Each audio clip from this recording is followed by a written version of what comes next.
Hello, everyone. I'm Mr. Edison, and I'm here to guide you into a peaceful slumber. If you find this video helpful, please give it a thumbs up and subscribe to the channel.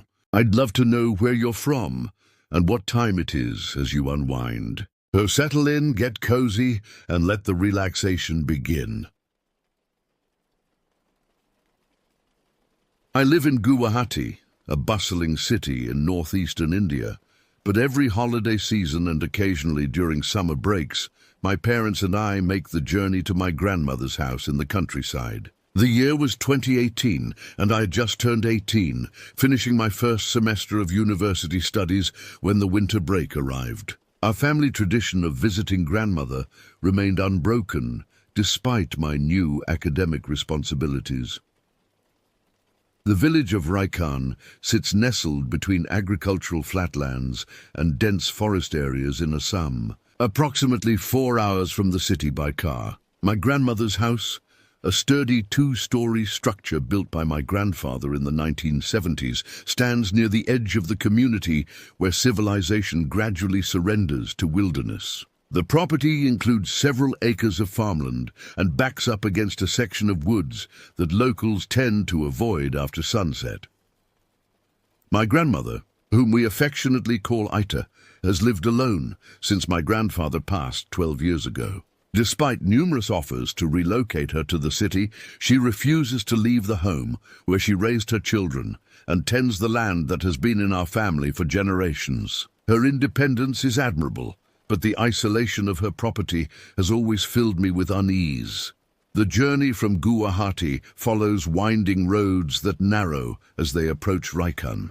Mobile phone reception becomes increasingly sporadic, and by the time we reach the village, connectivity is limited to a single spot near the post office. This digital isolation compounds the physical remoteness, creating a sense of being cut off from the modern world. Our car pulled into the gravel driveway of Aita's house on a December evening. The winter air carried the scent of wood smoke and ripening tea leaves from nearby plantations. My father honked twice, our traditional arrival signal, and before we could gather our luggage, Aita appeared on the veranda, her silhouette framed by the soft glow of oil lamps she insists on using despite having electricity. "Welcome. Welcome," she called, her weathered hands extended in greeting. "The food is warm and waiting." The interior of Aita's house remains largely unchanged from my childhood memories. Hand-woven tapestries adorn walls of polished teak. Photographs in tarnished frames chronicle our family history. The dining room table, crafted from a single massive slab of native wood, dominates the central space. Around this table, generations of my family have shared meals, stories, and secrets. After dinner, as we settled into the familiar routine of unpacking and preparing for bed, my mother reminded me that we would be joined by several relatives in the coming days. Her brothers would arrive with their families for the seasonal gathering, and the quiet house would soon fill with conversation and laughter.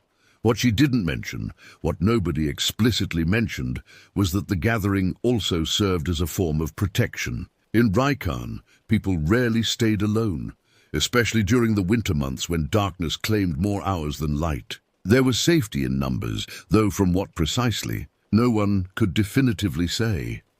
My bedroom occupied the southeast corner of the upper floor, with windows overlooking both the main road and the extensive backyard that gradually merged with the woods. As I prepared for sleep that first night, I noticed my father checking the locks twice and securing the wooden shutters with particular attention to detail. When I questioned this precaution, he merely shrugged. "Old habits," he said. "Rest well. Tomorrow we begin the preparations."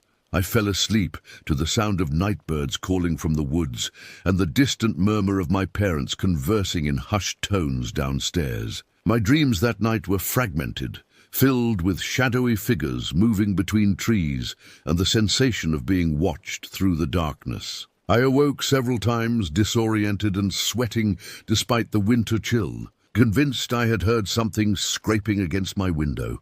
Morning brought clarity and dismissed the nocturnal fears as mere products of an overactive imagination. Yet as I joined my family for breakfast, I couldn't shake the lingering unease that had accompanied me from sleep. Looking around the table at my parents and grandmother, I realized they all carried a similar tension in their shoulders, a vigilance in their eyes that seemed out of place in the daylight. "Is everything all right?" I asked, spreading homemade butter on warm roti. My father and mother exchanged glances before Aita spoke.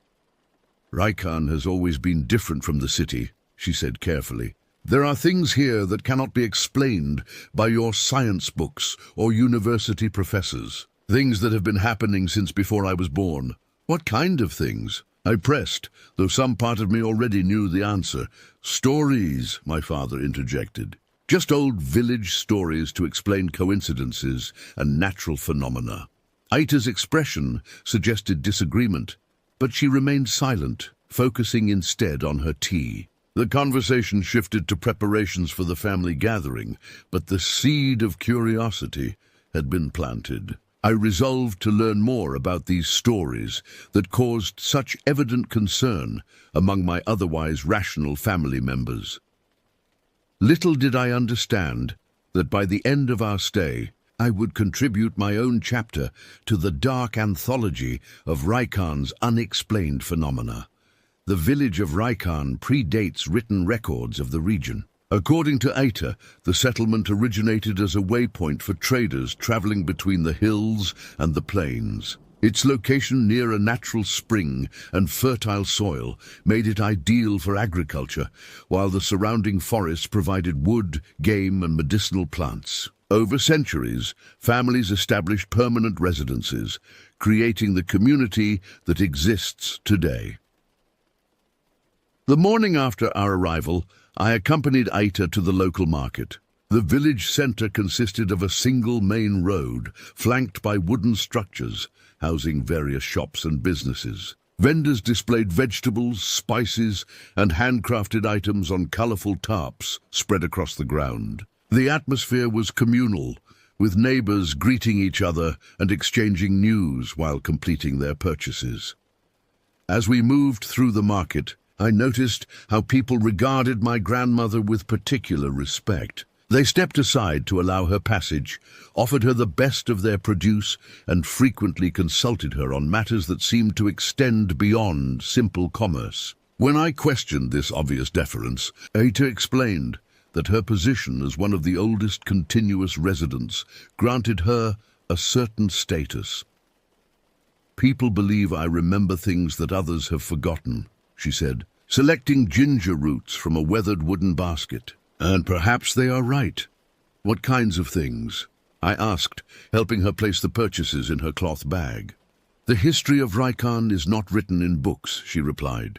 "It lives in stories passed from one generation to the next. Some of these stories explain why certain areas remain undeveloped, why particular traditions persist, and why caution governs our movements after dark."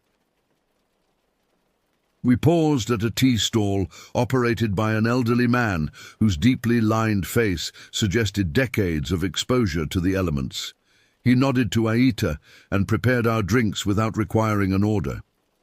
As we sat on a narrow wooden bench, sipping the strong, sweet liquid, Aita continued her explanation. "Raikan has always attracted unusual occurrences," she said, her voice lowered despite the bustling market around us. "Some attribute this to the specific geography.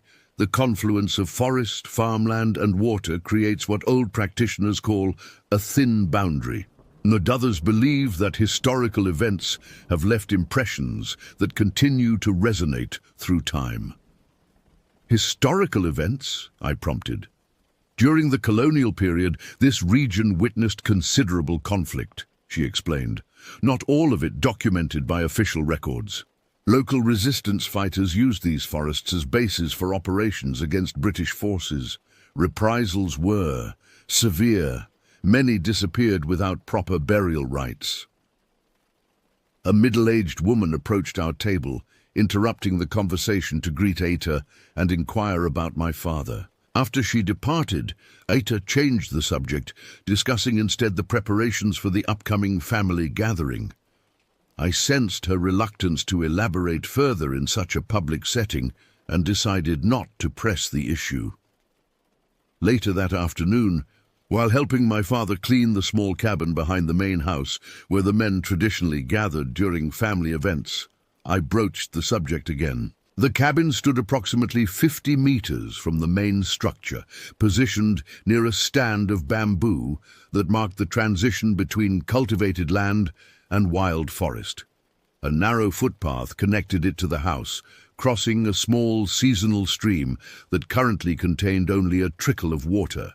"Dad, what exactly are these stories about Raikan that everyone seems to know but nobody wants to discuss?"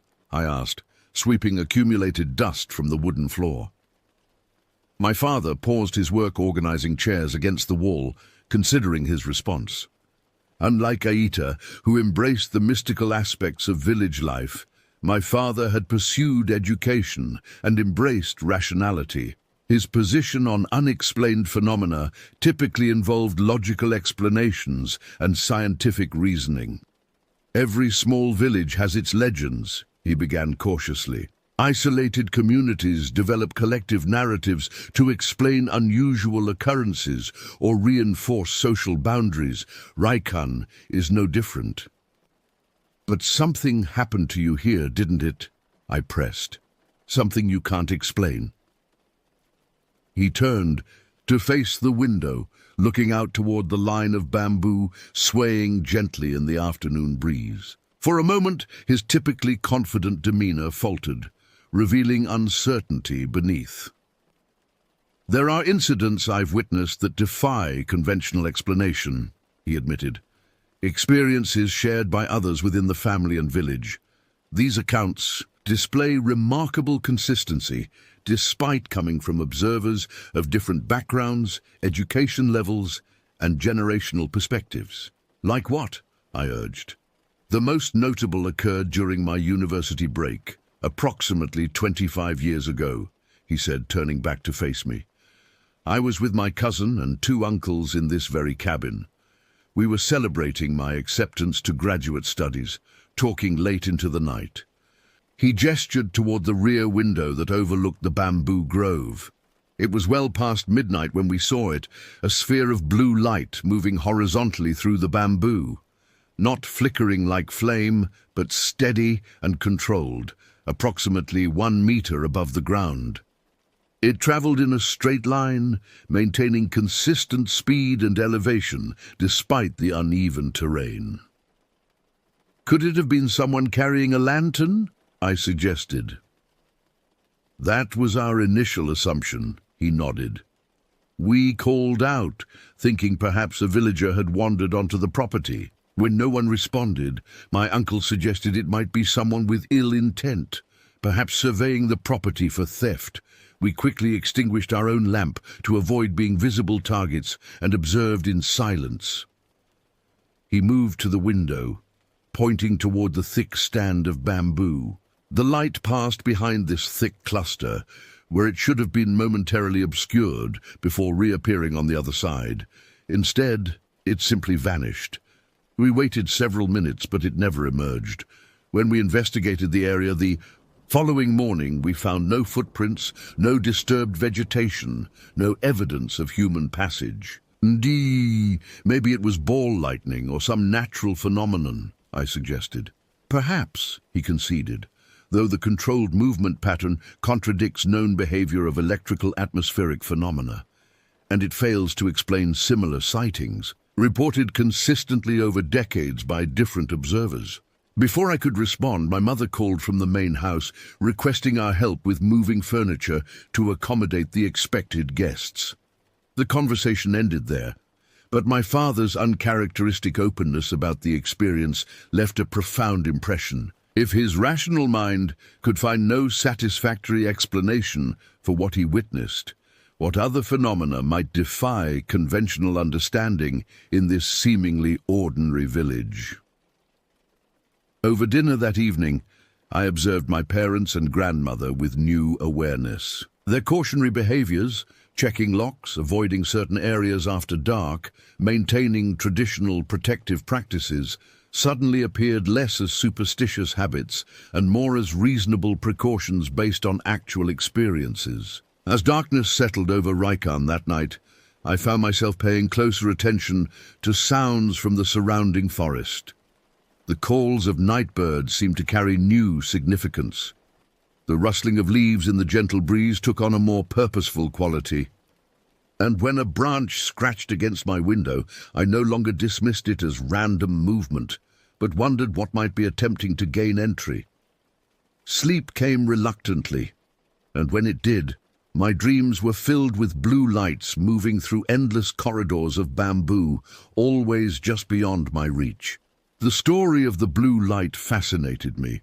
Over the next few days, as relatives began arriving for the gathering, I discreetly collected additional accounts of the phenomenon. My approach was methodical. I avoided leading questions and documented variations in descriptions to identify core consistencies across multiple witnesses. My uncle arrived with his wife and children on the third day of our stay.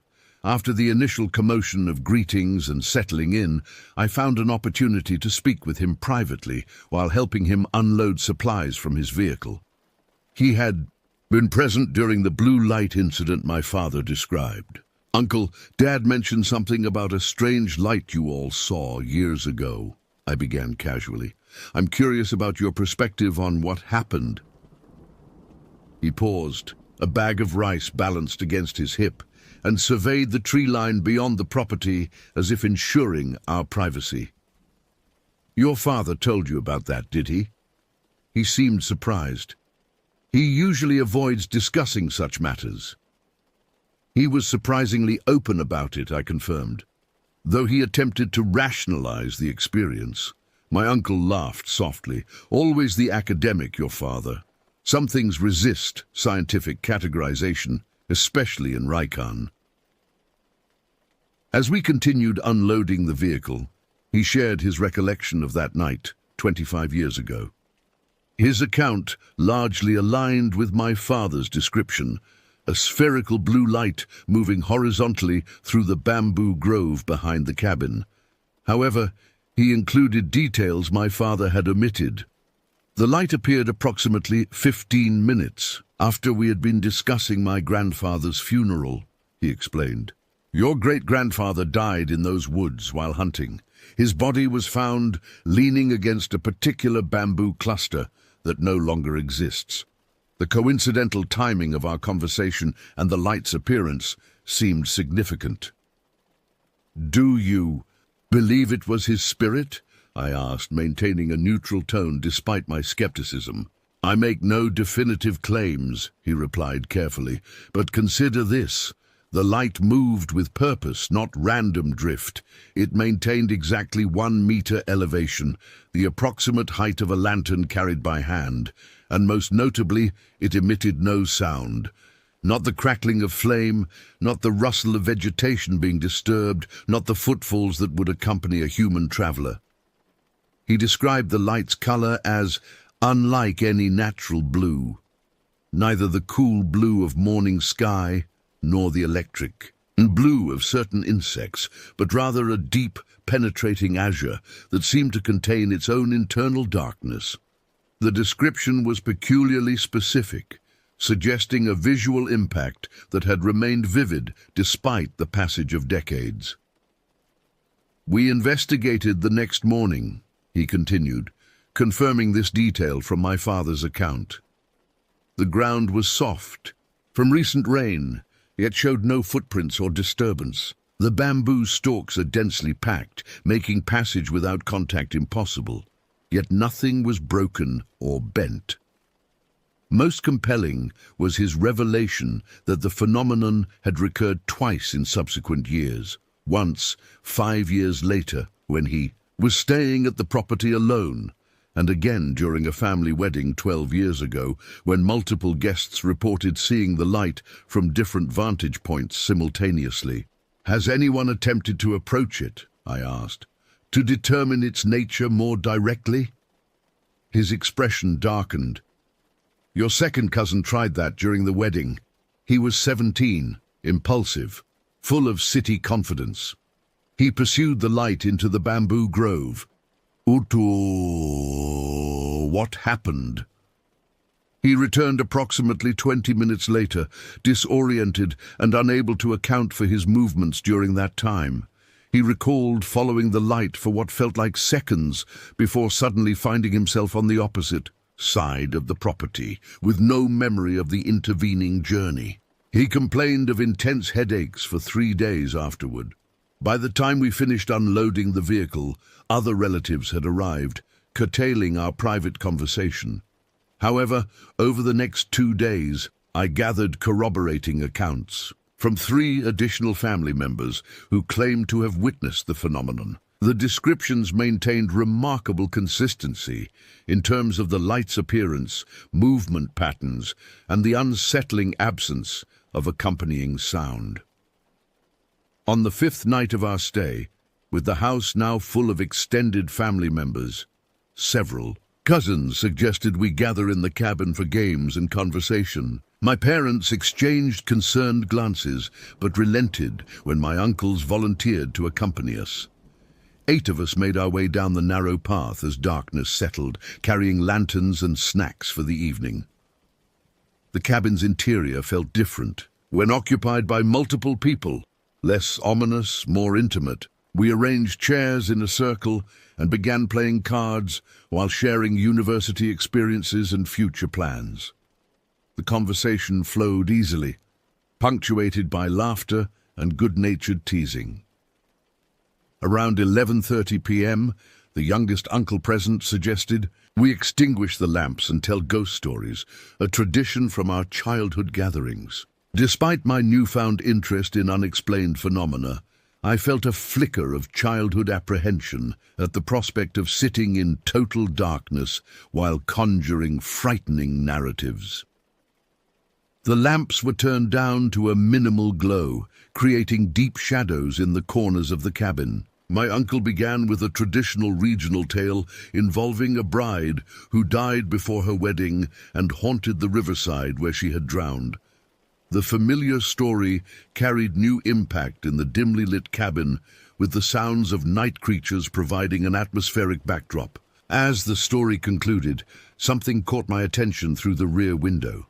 A faint blue illumination moving slowly among the bamboo stalks.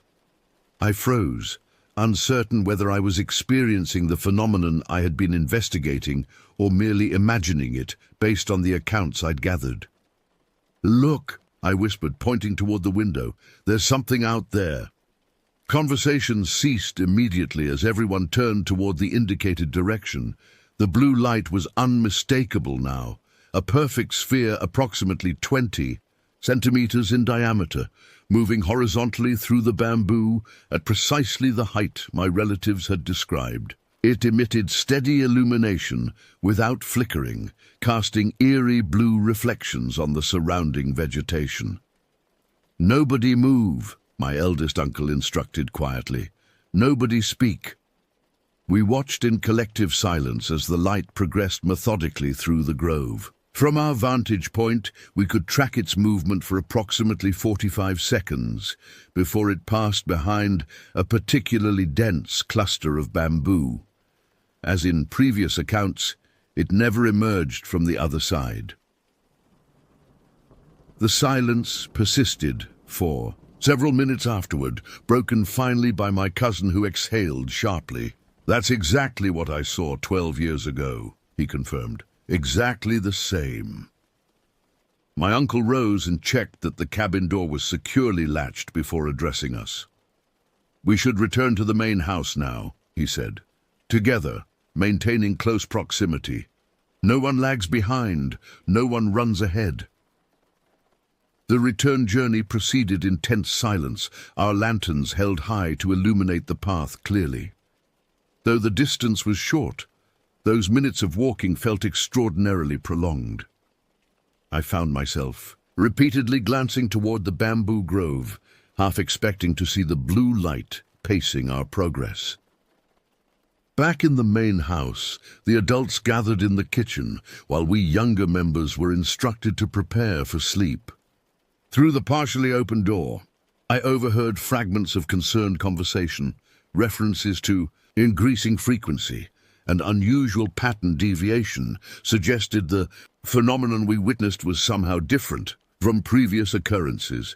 Sleep eluded me for hours that night. When I finally drifted off near dawn, my dreams were filled with azure illumination that transformed from spherical shape to humanoid figure and back again, always maintaining that peculiar silence while observing me from just beyond reach. The following morning, no one mentioned the incident at breakfast. The day proceeded with preparations for the main family celebration scheduled for that evening. Only when I found myself alone with my father while collecting firewood did he acknowledge what had happened. "You saw it," he stated simply. "Yes," I confirmed. "Exactly as you described." He nodded, his expression troubled. "Some aspects of reality resist conventional explanation. This doesn't mean we should abandon rationality, but rather recognize its limitations in certain contexts." "What do you think it is?" I asked. He considered carefully before responding. "I believe it represents a natural phenomenon currently beyond scientific understanding, perhaps related to electromagnetic properties of mineral deposits in the soil interacting with methane or other gases from decomposing vegetation. The bamboo might serve as a conductor for this energy." His explanation sounded rehearsed, as if he had spent decades constructing a framework that could accommodate his experience without contradicting his worldview. I chose not to challenge it directly. And the consistent height, the purposeful movement, the selective visibility that allows it to be seen through windows but not traced through the grove, all potentially explicable through atmospheric conditions and optical properties, he replied, though his tone lacked conviction. We completed our task in silence, each contemplating the gap between explanation and experience. That evening's celebration temporarily suspended these considerations as we engaged in traditional family activities, sharing meals and memories while strengthening intergenerational bonds. Yet throughout the festivities, I noticed how family members positioned themselves, always facing outward toward the surrounding forest, always maintaining awareness of exit routes, always ensuring that younger children remained within arm's reach of adults. Our celebration continued under unacknowledged vigilance, joy tempered by caution. The blue light did not reappear during our remaining stay, but its singular manifestation had irrevocably altered my perception of Raikan and the natural world. Some threshold had been crossed in my understanding, not toward superstition, but toward recognition that empirical frameworks might be insufficient to categorize all phenomena. The family gathering continued for 3 more days, with relatives gradually departing according to their various obligations and travel arrangements. By the end of the week, only my parents, grandmother, one uncle's family, and I remained at the property. The reduced population created a quieter atmosphere, allowing normal household routines to resume. On the morning of our 8th day in Raikan, I was helping Aita prepare lunch while my parents had gone to the village center to purchase supplies. My uncle and his wife had taken their children to visit relatives in a neighboring community, planning to return by evening. This left Aita and me alone in the house during the midday hours. The kitchen faced the rear of the property, with windows overlooking the expansive backyard, garden plots, and eventually the bamboo grove and forest beyond. While chopping vegetables, I occasionally glanced outside, instinctively monitoring the tree line after my experience with the blue light phenomenon. Around noon, Aita asked me to fetch water from the covered well located approximately 30 meters behind the house. This well, constructed by my grandfather decades earlier, supplemented the property's modern plumbing system and was still used for drinking water due to its exceptional clarity and taste. As I crossed the yard carrying empty vessels, I noticed movement near the old outhouse structure that stood at the property's edge. This small building, constructed of brick with a corrugated metal roof, had been replaced by indoor plumbing years ago, but remained standing primarily due to the difficulty of demolition. Its position, partially obscured by overgrown flowering bushes, made it barely visible from the main house. A man I didn't recognize stood beside the structure, appearing to examine its exterior. His clothing was unremarkable, dark trousers and a faded button-down shirt, but something about his posture struck me as unusual. He stood perfectly still, his attention fixed on the building with an intensity that seemed disproportionate to its mundane nature. Maintaining a cautious distance, I called out in Assamese, asking if he needed assistance. The man turned slowly toward me but offered no response. His face remained partially shadowed by the midday sun positioned behind him, preventing clear identification of his features. After an uncomfortably prolonged moment of silence, he raised his hand in what might have been greeting or dismissal before turning back toward the outhouse. Unsettled by the encounter, I completed my water collection quickly and returned to the house, informing Eta about the stranger on our property. "Describe him," she requested, her hands pausing their work with the dough she was kneading. I provided the limited details I had observed: approximate height, clothing, and unusual behavior. As I spoke, Aita's expression transitioned from curiosity to concern. "Stay inside," she instructed, wiping flour from her hands. "I'll call your uncle. He's visiting relatives in Dibrugarh," I reminded her. "They won't return until evening." She hesitated, clearly uncomfortable with the situation, but reluctant to appear alarmed. "Perhaps it's someone from the village checking the property boundaries," she suggested, though her tone conveyed doubt. "The land surveys are scheduled next month. Should we call the local constable?" I asked. "Not yet," she decided. "First, we should verify if he's still there and determine his purpose."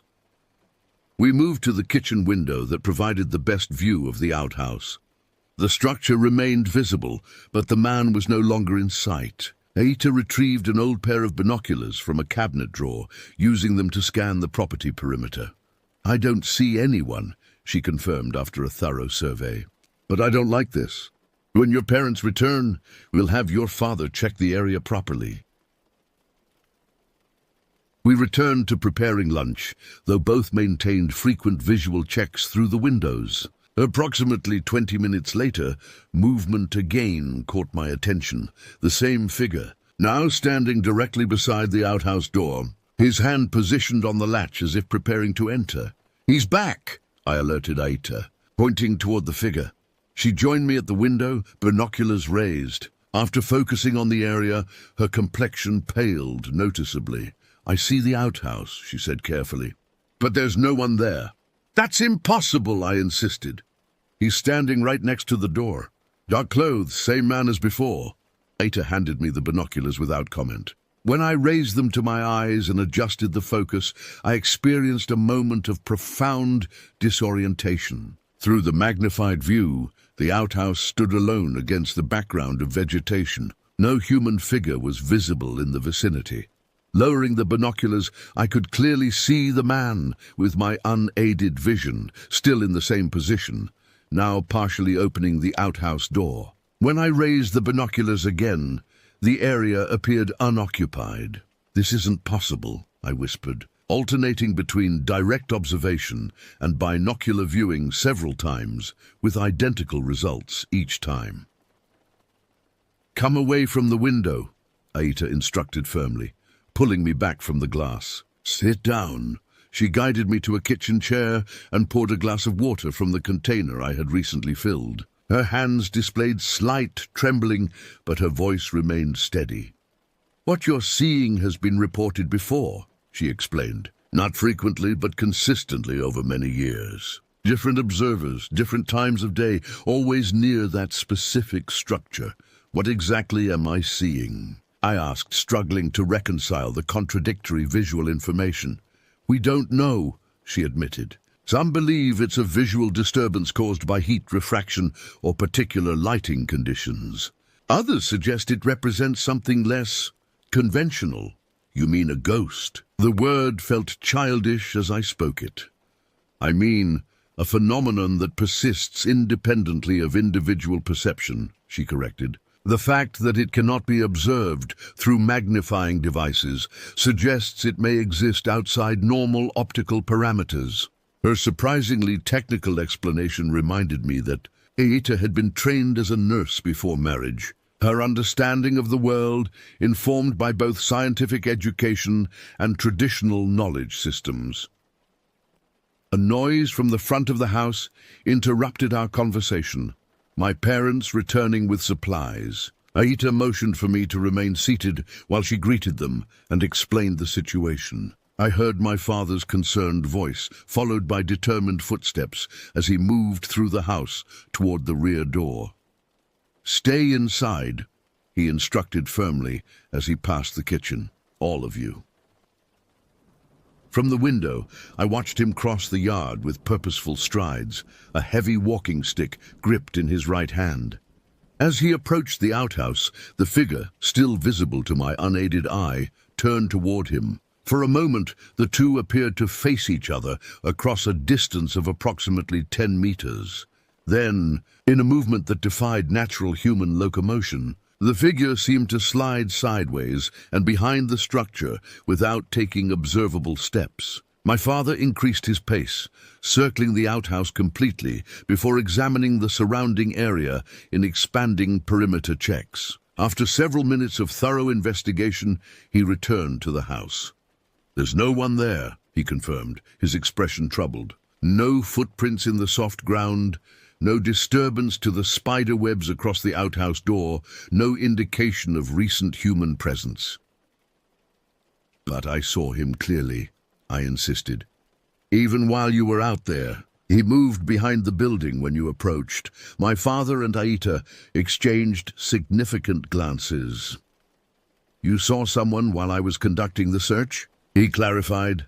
When I confirmed this, he sat heavily at the kitchen table, absently accepting the glass of water my mother offered. "This matches previous reports," he acknowledged reluctantly.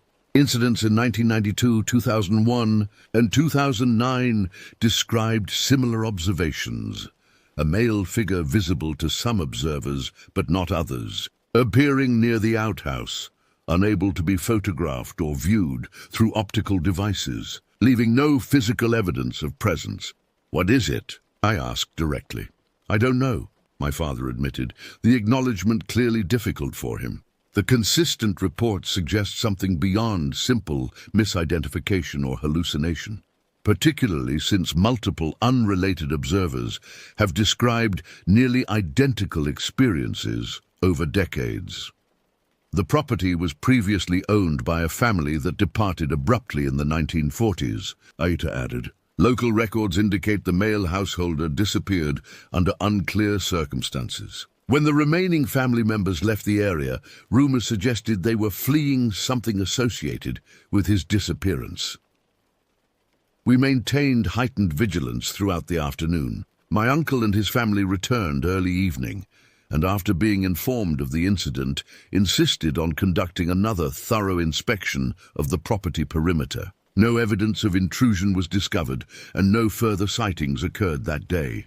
That night, additional precautions were implemented, extra locks secured, improvised alarms placed at entry points, sleeping arrangements adjusted to ensure no one remained isolated. I shared a room with my younger cousins, ostensibly to provide supervision, but equally for the psychological comfort of collective presence. Sleep came reluctantly, interrupted by the normal creaks and settling sounds of the old house that now carried new significance. Each acoustic anomaly prompted immediate alertness. Each shadow movement demanded rational explanation. The familiar childhood fear of darkness returned with amplified intensity, informed now by direct experience rather than abstract possibility. Morning brought temporary relief through daylight and resumed activity, but the incident had irrevocably altered my perception of the property. Spaces I had previously navigated without consideration now demanded conscious evaluation. The outhouse structure, once an overlooked relic of earlier domestic arrangements, became a focal point of avoidance, not through explicit instruction, but instinctive aversion. My father, ever committed to rational investigation, spent considerable time researching historical records of the property and interviewing elderly village residents about local history. His inquiries yielded fragmented information about the previous owners, but no conclusive explanation for the recurring phenomenon. The most consistent account suggests the man disappeared while working on the outhouse construction, he reported after speaking with the village's oldest resident. His family reported him missing after he failed to return for the evening meal. A search found his tools beside the partially completed structure, but no indication of his whereabouts or fate. Could he have abandoned his family? My mother suggested. Perhaps staged a disappearance to begin a new life elsewhere. Possible, my father conceded, though it fails to explain why. Multiple unrelated observers report seeing a figure that matches no known current resident of the region. The incident was not discussed in detail again during our remaining stay, though its impact persisted in modified behaviors and heightened awareness. The outhouse structure became subject to unacknowledged collective avoidance. Routes through the yard were adjusted to maintain maximum distance. Necessary outdoor activities were conducted with multiple participants rather than individually. When we departed Raikan 10 days later, returning to our city residence and normal routines, the experience accompanied us as a persistent cognitive dissonance, an encountered phenomenon that resisted integration into conventional understanding of reality. Though we resumed urban patterns and professional obligations, something fundamental had shifted in our perception of the world's underlying structure. I found myself researching visual phenomena, quantum physics theories regarding perception, and historical accounts of similar experiences across cultural contexts. My academic focus expanded to include epistemological questions regarding the limitations of empirical verification methodologies. What constitutes valid observation when experience contradicts instrumentation? How should we categorize phenomena that demonstrate consistent patterns yet resist standard documentation procedures? These questions remained unresolved, periodic reminders of boundaries between known and unknown, between explicable and mysterious. The vanishing visitor of Raikan became not merely an anomalous experience, but a conceptual framework challenge, a persistent reminder that reality might encompass more than our established systems acknowledge. 2 days before our scheduled departure from Raikan, my uncle invited me to accompany him to a celebration in the neighboring village. A distant relative was hosting a traditional pre-wedding gathering, and my uncle thought the experience would provide insight into regional customs, while offering a welcome distraction from the unsettling incidents at our property. The celebration began in late afternoon with traditional music, elaborate meals, and ceremonial exchanges between the families of the prospective bride and groom. Multiple generations participated in the festivities, which extended well into the evening hours. Despite my initial reluctance to leave our property after recent events, the immersive cultural experience proved engaging, temporarily displacing concerns about unexplained phenomena. Around 11 o'clock, my uncle indicated it was time to return home. Several guests offered to drive us, but my uncle declined, explaining that the narrow footpaths between villages provided a more direct route than the circuitous road system. He assured me the walk would take only 25 minutes, and that he had made the journey countless times throughout his life. We departed with warm farewells, carrying a small lantern to illuminate our path. The night air carried a pleasant chill, filled with the scents of wood smoke, cultivated fields, and forest vegetation. For the first 10 minutes, our journey proceeded comfortably as we followed a well-established path between agricultural plots. My uncle pointed out constellations visible in the clear night sky, naming them in both Sanskrit and Assamese, while explaining their significance in traditional agricultural calendars. As we approached the boundary between cultivated land and forest edge, where the path narrowed considerably, my uncle's conversational tone shifted subtly. His astronomical lecture tapered into silence, replaced by more frequent directional instructions and increased attention to our surroundings. The lantern, previously held at comfortable carrying height, was now raised higher to maximize the illuminated area ahead. "We're entering the connector path," he explained, his voice deliberately casual, though I detected underlying tension. "It runs parallel to the stream for approximately half a kilometer before reaching the road that leads to grandmother's property. The footing can be uneven, so watch your step carefully." The path indeed narrowed significantly, barely accommodating our side-by-side progress. Dense vegetation pressed close on either side, occasionally brushing against our clothing as we navigated the restricted space. Overhead, tree branches created a natural canopy that obscured the previously visible stars, intensifying the darkness beyond our lantern's limited radius. This section was originally created by wild elephants traveling between water sources, my uncle explained, maintaining conversation that seemed partially intended to assert human presence in the otherwise silent forest. Later, villagers expanded it for timber transportation and travel between communities. Approximately 5 minutes into this forested section, my uncle abruptly halted mid-sentence during a description of local woodcraft traditions. His posture stiffened noticeably as he turned his head slightly, adopting the characteristic attitude of intensified listening. "What is it?" I whispered, instinctively matching his suddenly reduced volume. He raised his hand for silence, continuing to focus his attention behind us. After several seconds of perfect stillness, he lowered the hand and resumed walking, though at a noticeably accelerated pace. "Probably nothing," he responded, though his tone contradicted the reassurance. "Forest animals are active at night. Let's continue." We proceeded at the increased speed for perhaps 2 minutes before he stopped again, this time turning completely to direct the lantern's beam along our back trail. The light revealed only the empty path winding between dark vegetation. "Uncle, what's wrong?" I asked, unable to identify any cause for his evident concern. He hesitated before responding. "I thought I heard footsteps behind us." A walking pattern that he paused, seeming to reconsider his explanation.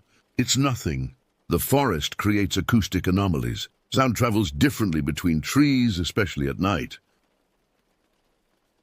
We resumed our journey with further increased urgency, no longer maintaining even pretense of casual progress. My uncle now held the lantern in his left hand, while his right remained free, occasionally touching the pocket where I knew he carried a folding knife, a practical tool for rural life that could serve protective functions if necessary.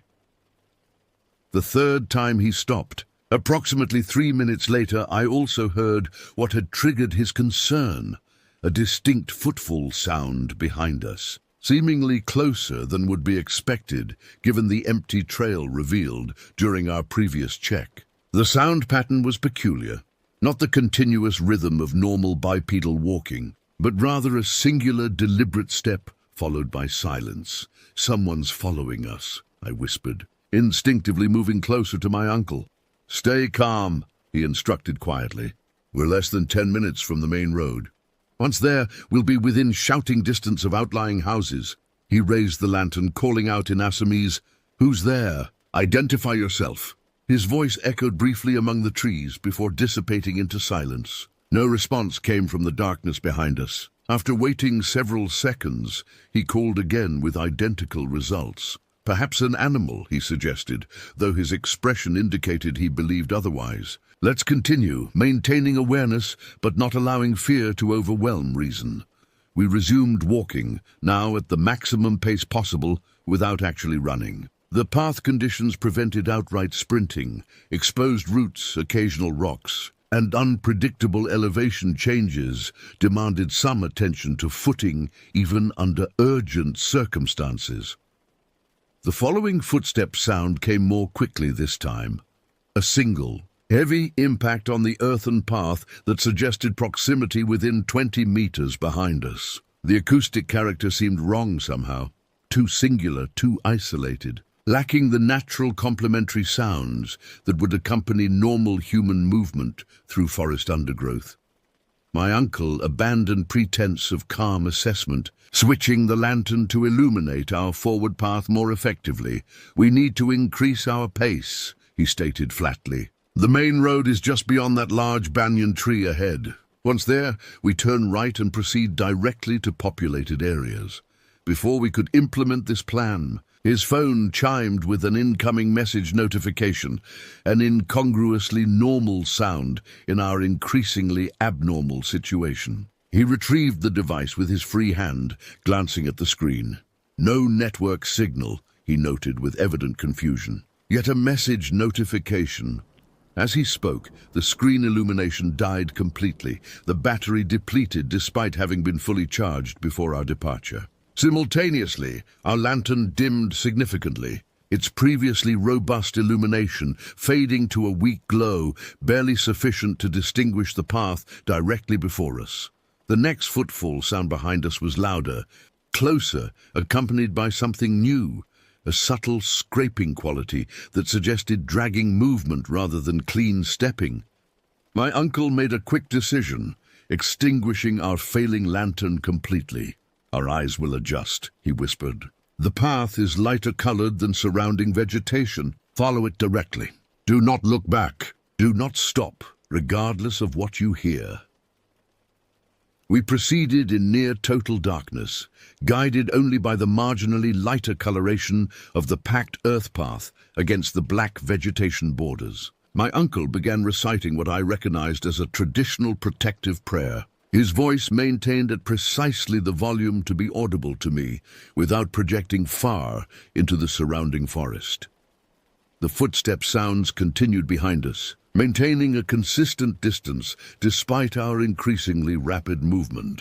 The acoustic pattern remained disturbing, single impacts followed by the dragging sound, suggesting some form of mobility impairment, yet capable of matching our accelerated pace. When the banyan tree appeared as a massive, darker shape against the night sky ahead, my uncle abandoned the prayer mid-sentence, instead instructing sharply, "Run, now, directly to the road and turn right. Don't stop until you reach the first house with lights." We broke into simultaneous sprinting, abandoning caution regarding footing hazards in favor of maximum speed. The footsteps behind us immediately accelerated, the singular impacts coming in rapid succession, interspersed with the scraping drag sound, an impossible locomotion pattern that suggested hopping on a single limb rather than normal bipedal movement. The distance to the banyan tree seemed to expand impossibly, the landmark remaining frustratingly distant despite our full-speed approach. My breath came in painful gasps, more from fear than exertion, as the pursuing footsteps maintained precise distance, neither falling behind nor overtaking, but rather pacing our desperate flight with unnatural precision. When we finally reached the tree and executed the right turn onto the wider main road, the pursuing sounds ceased abruptly. The transition from dense forest acoustics to open road created a sudden auditory vacuum. No footsteps, no dragging, only our own labored breathing and rapid footfalls on the packed dirt surface. My uncle maintained our pace for another 100 meters before gradually slowing, finally stopping near the first illuminated house along the roadside. He bent forward, hands braced on knees, drawing deep breaths before straightening to look back along our route. The road stretched empty in both directions, the banyan tree junction barely visible in the distance. What was that? I gasped when sufficient breath returned for speech. He shook his head slowly, something that inhabits the boundary spaces. It rarely ventures onto main paths or populated areas. Usually it only makes its presence known, maintaining distance from humans. Usually? I prompted when he didn't continue. "There have been incidents," he acknowledged reluctantly. "Individuals traveling alone at night who reported being followed all the way to their destinations. Several described hearing it circling their homes throughout the night, attempting to gain entry through doors and windows. What happens if it succeeds?" The question emerged before I could consider whether I truly wanted the answer. "No verified accounts exist of such an outcome," he replied carefully. Those who reported the experiences survived to share their stories. The implication hung unspoken between us. Those who might have experienced worse outcomes were unavailable to provide testimony. We completed the remaining distance to grandmother's house in tense silence, repeatedly checking behind us despite the now populated route and occasional passing vehicles, providing reassurance of civilization's proximity. Upon reaching the property, my uncle insisted on inspecting the house perimeter before allowing me to enter. Once inside, he immediately checked all doors and windows, reinforcing standard locks with additional improvised barriers. Only after completing these security measures did he share our experience with the other adults present. Their reactions revealed volumes, not surprise or disbelief, but rather grim acknowledgement, as if confirming a known danger rather than encountering novel information. My father immediately joined my uncle in a second inspection of the property boundaries, while my mother and aunt prepared hot tea with medicinal herbs traditionally associated with protection and recovery. Later that night, as I lay awake listening to the adults conversing in hushed tones downstairs, I processed the experience through multiple interpretative frameworks. The rational explanation suggested a human pursuer with malicious intent, perhaps deterred by our reaching more populated areas. Yet this failed to account for the distinctive movement pattern, the electronic malfunctions, and the precise pacing that maintained constant distance regardless of our speed variations. Alternative explanations entered territory. I had previously dismissed traditional regional beliefs regarding forest entities that occupied threshold spaces between wild and cultivated lands, between natural and human domains. These conceptual frameworks, which I had categorized as cultural metaphors rather than literal descriptions, suddenly offered structural coherence to an experience that defied conventional categorization.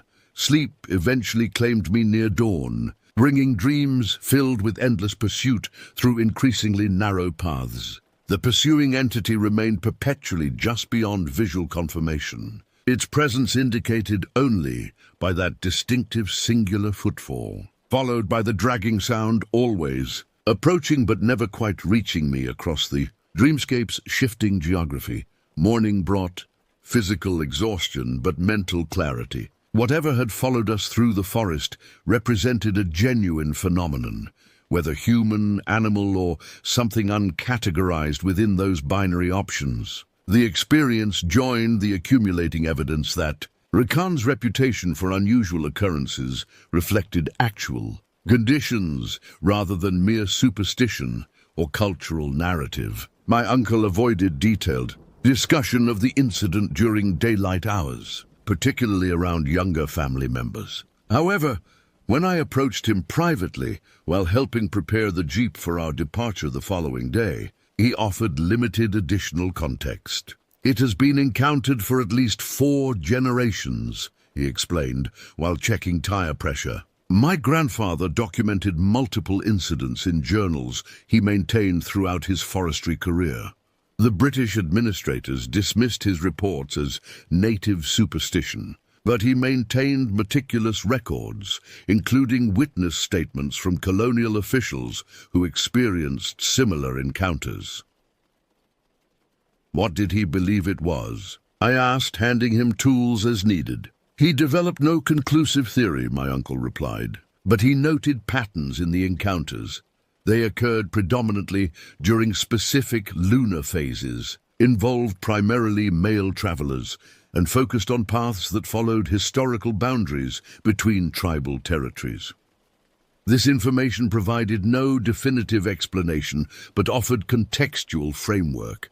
The phenomenon had historical continuity, geographical consistency, and documented patterns that transcended individual perception or cultural background. Whatever had followed us represented not an isolated incident, but rather a persistent aspect of Raikan's reality, acknowledged through generations despite changing social and educational contexts. Our departure the following day carried mixed emotions. relief at returning to familiar urban environments where unexplained phenomena seemed less prevalent, yet reluctance to leave questions unresolved. As our vehicle navigated the winding road away from the village, I found myself looking back not merely at the diminishing landscape, but at a conceptual boundary crossed during our stay. Had arrived in Raikan with the confident epistemological framework of contemporary education, a system that categorized traditional accounts of unusual phenomena as cultural constructs serving social cohesion functions, rather than descriptive reports. I departed with fundamental uncertainty about these categorical distinctions, having directly experienced events that resisted integration into conventional explanatory models. The blue light, the vanishing visitor, the single-footed pursuer, each incident presented empirical challenges to established understanding. Each suggested that reality might encompass elements currently beyond scientific categorization without necessarily contradicting scientific principles. The experiences expanded rather than replaced my conceptual framework, adding complexity rather than substituting superstition for rationality. As Raikan receded behind us, I realized these experiences would accompany me regardless of geographical distance.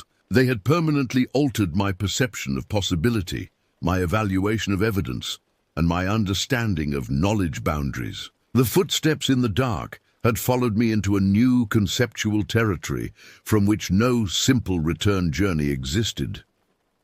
My return to university life after the Raikan visit proceeded with superficial normalcy. I attended lectures, completed assignments, participated in social activities, and maintained the expected routines of academic existence. Yet beneath this conventional surface, my intellectual focus had fundamentally shifted. Course material that previously seemed comprehensive now appeared conspicuously incomplete, failing to address experiential dimensions that resisted standard categorical frameworks. During the following summer break in 2019, I made an independent decision to return to Raikan. My parents expressed concern, preferring I accompany them on a planned family trip to relatives in Mumbai instead. However, I presented my return as an opportunity to assist Aita with property maintenance while conducting preliminary research for a potential anthropology project examining regional oral histories. After considerable negotiation, they reluctantly agreed to my 2-week stay with several conditions. I would check in daily via phone calls to the village center where reception was reliable. My uncle, who lived in a nearby town, would visit frequently, and I would adhere to strict safety protocols, including avoiding forest paths after sunset and maintaining secure household boundaries at all times. I arrived in Raikan during early June, when monsoon rains transformed the landscape into vibrant greens punctuated by blooming wildflowers. Aita welcomed me with characteristic warmth, tempered by evident concern regarding my solitary arrival. After settling into my usual room, I outlined my plans to document local historical narratives while helping with seasonal property maintenance tasks. "Your interest in our stories is welcome," she commented while preparing afternoon tea. "But remember that recording and investigation are different from direct engagement. Some knowledge functions as warning rather than invitation." I assured her my approach would remain scholarly rather than experimental, though privately I harbored more complex intentions. Beyond documenting narratives, I hope to establish pattern recognition frameworks that might correlate environmental factors with reported phenomena. My rucksack contained equipment reflecting these objectives: a digital weather station, electromagnetic field detector, infrared thermometer, and high-sensitivity audio recorder. The first week passed uneventfully as I established daily routines of morning assistance with household tasks, afternoon interviews with village elders willing to share traditional accounts, and evening documentation of collected materials. My technological monitoring revealed nothing beyond normal environmental fluctuations, and no unusual incidents occurred on or near the property. On the 8th day of my stay, while reviewing interview notes from a particularly informative session with the village's traditional medicine practitioner, I noticed recurring references to a location described as the Old Worship Place or the Stone Circle in various accounts of unusual occurrences. When I inquired about this location during subsequent interviews, I received conflicting geographical information accompanied by consistent advice to avoid the area entirely. My curiosity intensified when Aita entered the room during one such conversation and abruptly changed the subject when she overheard my questions about the Stone Circle. Later that evening, when we were alone preparing dinner, I raised the topic directly. "What can you tell me about the Stone Circle mentioned in several local accounts?" I asked while chopping vegetables. "It seems connected to multiple historical incidents, but no one provides consistent location details." Licta's knife paused over the fish she was preparing, her expression transitioning from surprise to resignation. "They provide inconsistent information deliberately," she acknowledged after a prolonged silence. "The location is approximately 2 kilometers northeast of this property, in a section of forest that was previously communal land before being incorporated into the Protected Forest Reserve in the 1980s. Why discourage knowledge of its location?" I pressed. "Because historically, those who sought it out experienced disproportionate encounters with unexplained phenomena," she replied. "The site predates contemporary religious structures in the region. Archaeological assessment during the reserve establishment dated the stone arrangement to approximately 3,000 years ago, though the purpose remains unidentified. Is it dangerous physically, unstable ground, or hazardous wildlife?" I attempted to identify tangible rather than supernatural concerns.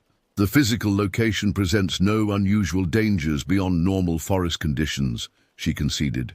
"The concerns relate to its apparent role as a focal point for the types of phenomena you've already encountered here." This confirmation that the site represented a potential research opportunity rather than merely local superstition cemented my determination to locate and document it. However, recognizing that direct disclosure of this intention would trigger active opposition, I allowed the conversation to transition to other topics while developing a strategy for independent investigation.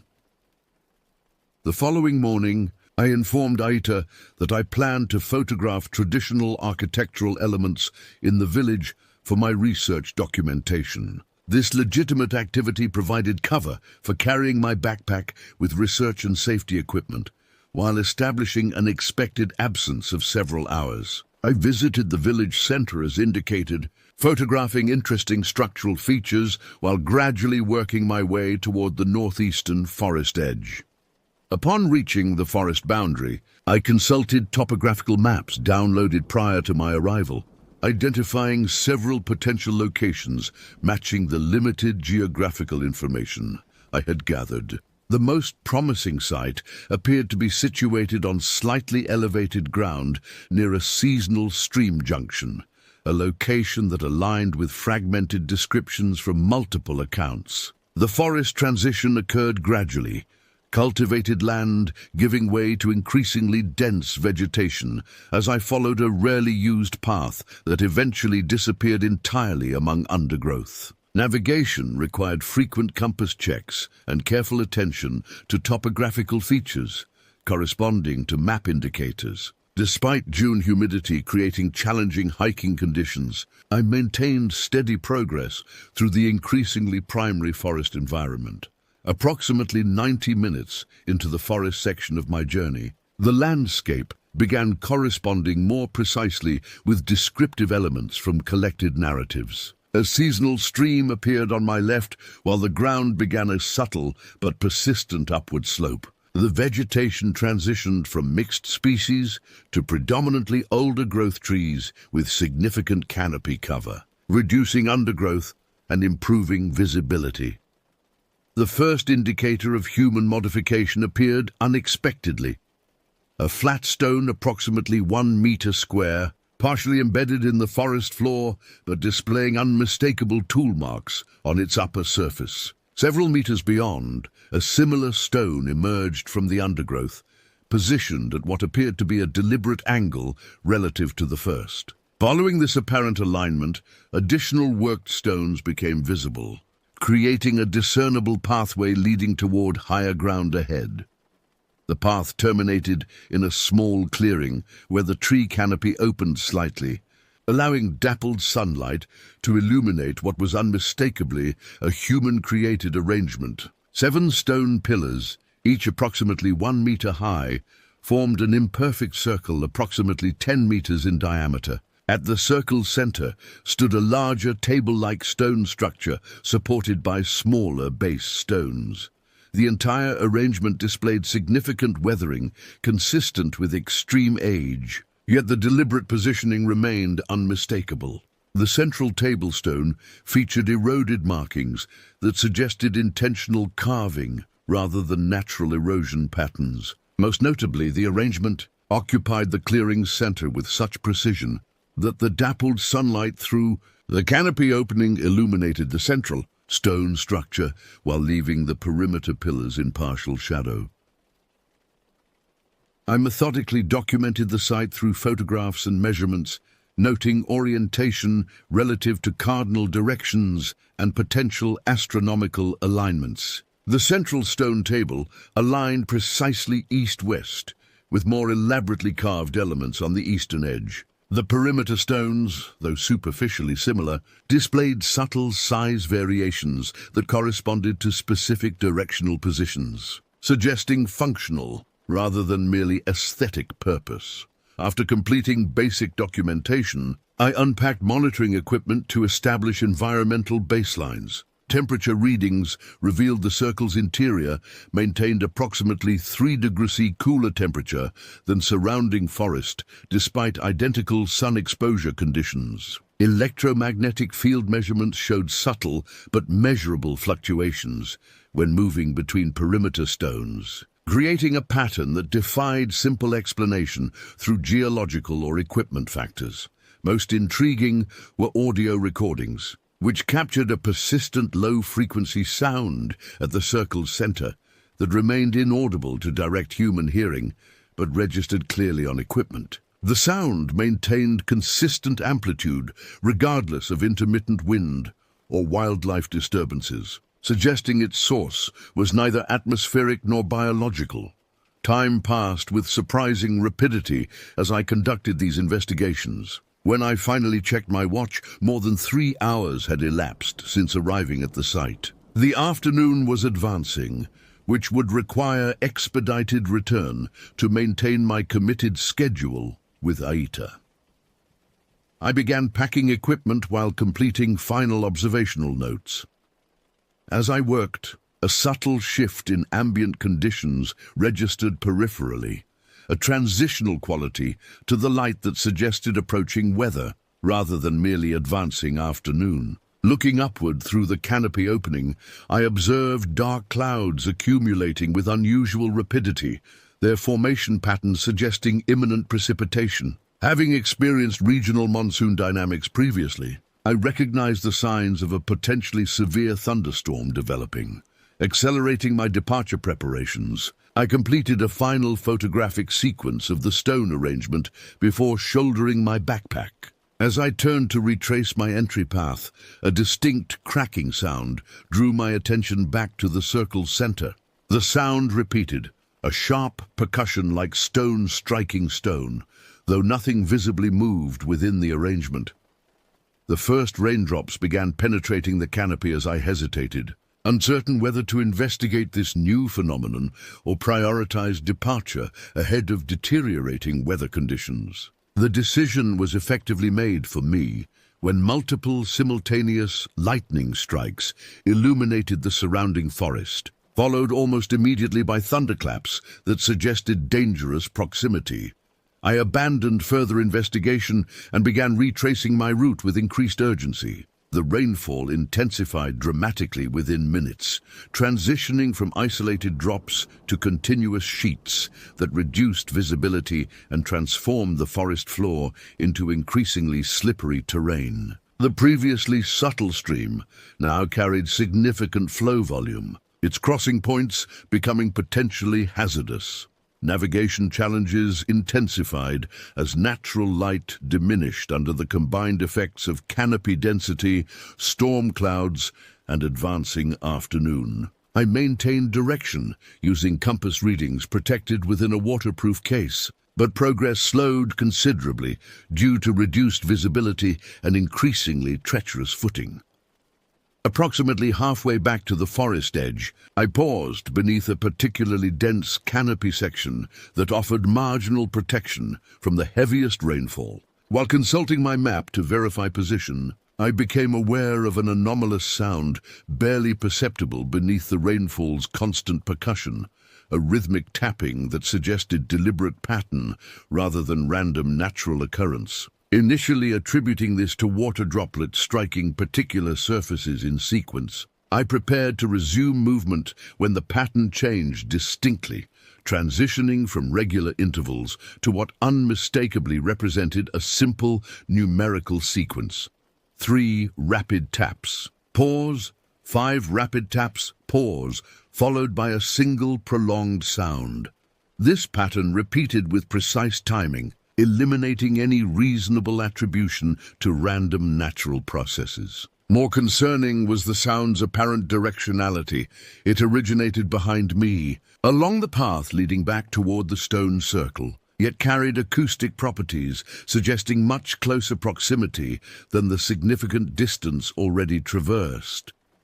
Rational assessment suggested immediate continuation toward the forest edge and safety. However, investigative curiosity momentarily overrode this pragmatic response. I carefully extracted the audio recorder from my backpack, activated its highest sensitivity setting, and pointed the directional microphone toward the sound source. The recording level indicators immediately registered significant input despite the environmental noise floor created by rainfall. When I rotated the device slowly through different directional alignments, the signal strength peaked precisely when aimed toward the stone circle location.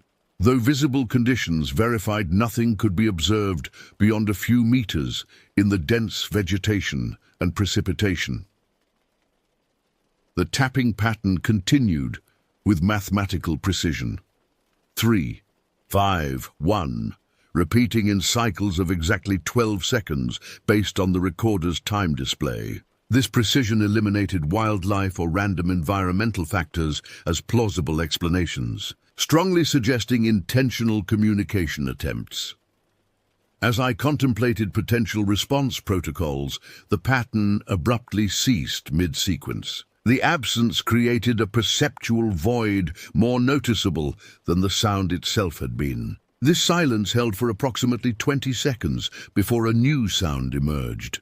No longer tapping, but rather what registered as bipedal movement through undergrowth, approaching along the path from the circle direction. The movement pattern contained the distinctive asymmetry I had encountered previously, the singular footfall, followed by dragging sound that had pursued my uncle and me months earlier. However, this manifestation differed in one critical aspect. Rather than maintaining consistent distance, it was unambiguously approaching with increasing proximity. I secured the still recording device in an external backpack pocket and resumed movement toward the forest edge with maximum possible speed given the hazardous conditions. The pursuing sounds accelerated correspondingly, maintaining relative distance reduction that suggested interception before reaching the forest boundary would be mathematically probable. The rainfall intensity increased further, transitioning from merely heavy to torrential. Water accumulated on the forest floor, creating impromptu channeling that transformed portions of the return path into flowing streams. These conditions simultaneously impeded my progress, while potentially obscuring audio detection of the pursuing entity's movements. When I reached the seasonal stream crossing, Now transformed into a substantial water flow, I faced a critical decision point. The direct route required crossing increasingly hazardous water, while a deviation would add significant distance through potentially disorienting forest sections. The pursuing sounds, though partially masked by rainfall and flowing water, remained detectable and continued indicating reducing distance. I opted for the water crossing, reasoning that the flowing stream might create a boundary barrier based on previous encounter patterns, suggesting the entity avoided certain threshold transitions. The crossing itself proved physically challenging. Water depth reached mid-thigh at the center point, with significant current force, requiring careful navigation using tree roots and embedded rocks as stabilization points. Upon reaching the opposite bank and ascending to firmer ground, I paused briefly to verify position and assess pursuit status. The asymmetrical movement sounds had ceased at the stream edge, supporting my threshold barrier theory. However, as I prepared to resume progress, a new manifestation emerged. The blue light phenomenon previously encountered near the property now appeared approximately 30 meters downstream, hovering stationary above the water surface. Unlike its prior appearance near the bamboo grove, this manifestation displayed subtle variations, the color shifting between azure and deeper cobalt, while the perfectly spherical shape occasionally elongated vertically before returning to standard configuration. Most significantly, rather than maintaining fixed elevation above ground level, it adjusted position precisely relative to the water surface despite the stream's fluctuating levels. The light remained stationary for approximately 15 seconds before beginning lateral movement along the stream course, not in my direction, but parallel to the water flow. This movement pattern continued for perhaps 30 meters before the light abruptly ascended vertically, hovered momentarily above the canopy. It then descended into forest on the same side of the stream where I currently stood. This behavior suggested potential circumnavigation of the water barrier, creating renewed urgency to reach the forest boundary and agricultural land beyond. I resumed movement at maximum sustainable pace, no longer attempting silent progress, but rather prioritizing speed over stealth. The rainfall provided natural cover for movement sounds, while I focused on maintaining correct directional heading through increasingly limited visibility conditions. The forest edge transition appeared with unexpected suddenness, dense vegetation, yielding to cultivated land with disorientating abruptness. The rainfall maintained intensity across this boundary, but improved visibility on the open agricultural land provided significant psychological relief. I crossed the cultivated area rapidly, reaching the village outskirts as the storm's intensity finally began diminishing.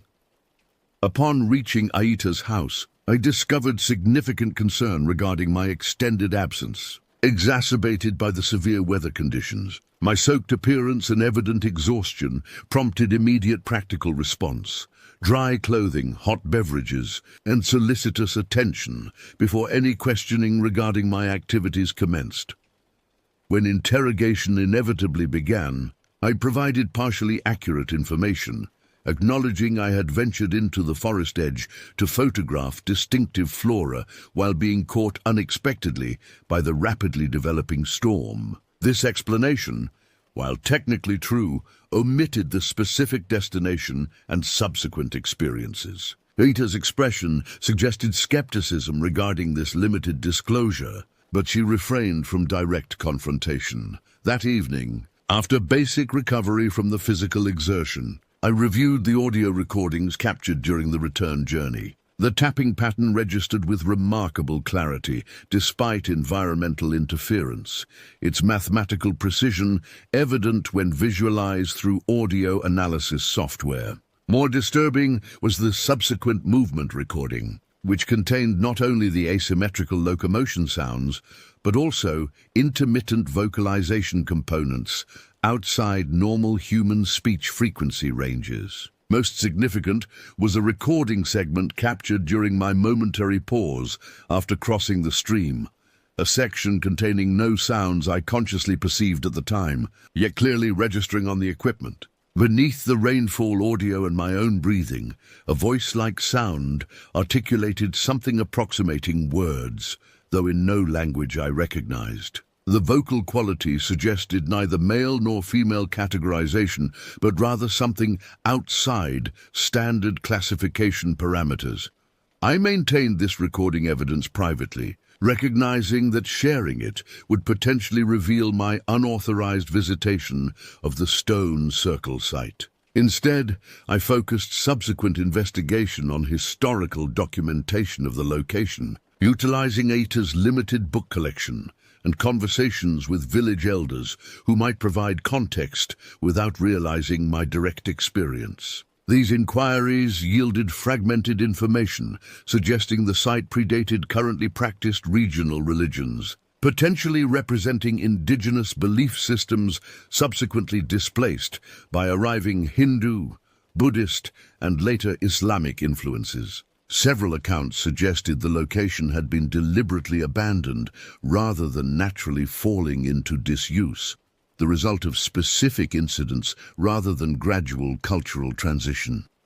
Most notably, a journal excerpt written by a British colonial administrator in 1887 described the site as a primitive worship arrangement, apparently devoted to entities neither divine nor demonic by local classification, but rather representing forces associated with geographical features and transitional spaces between established domains.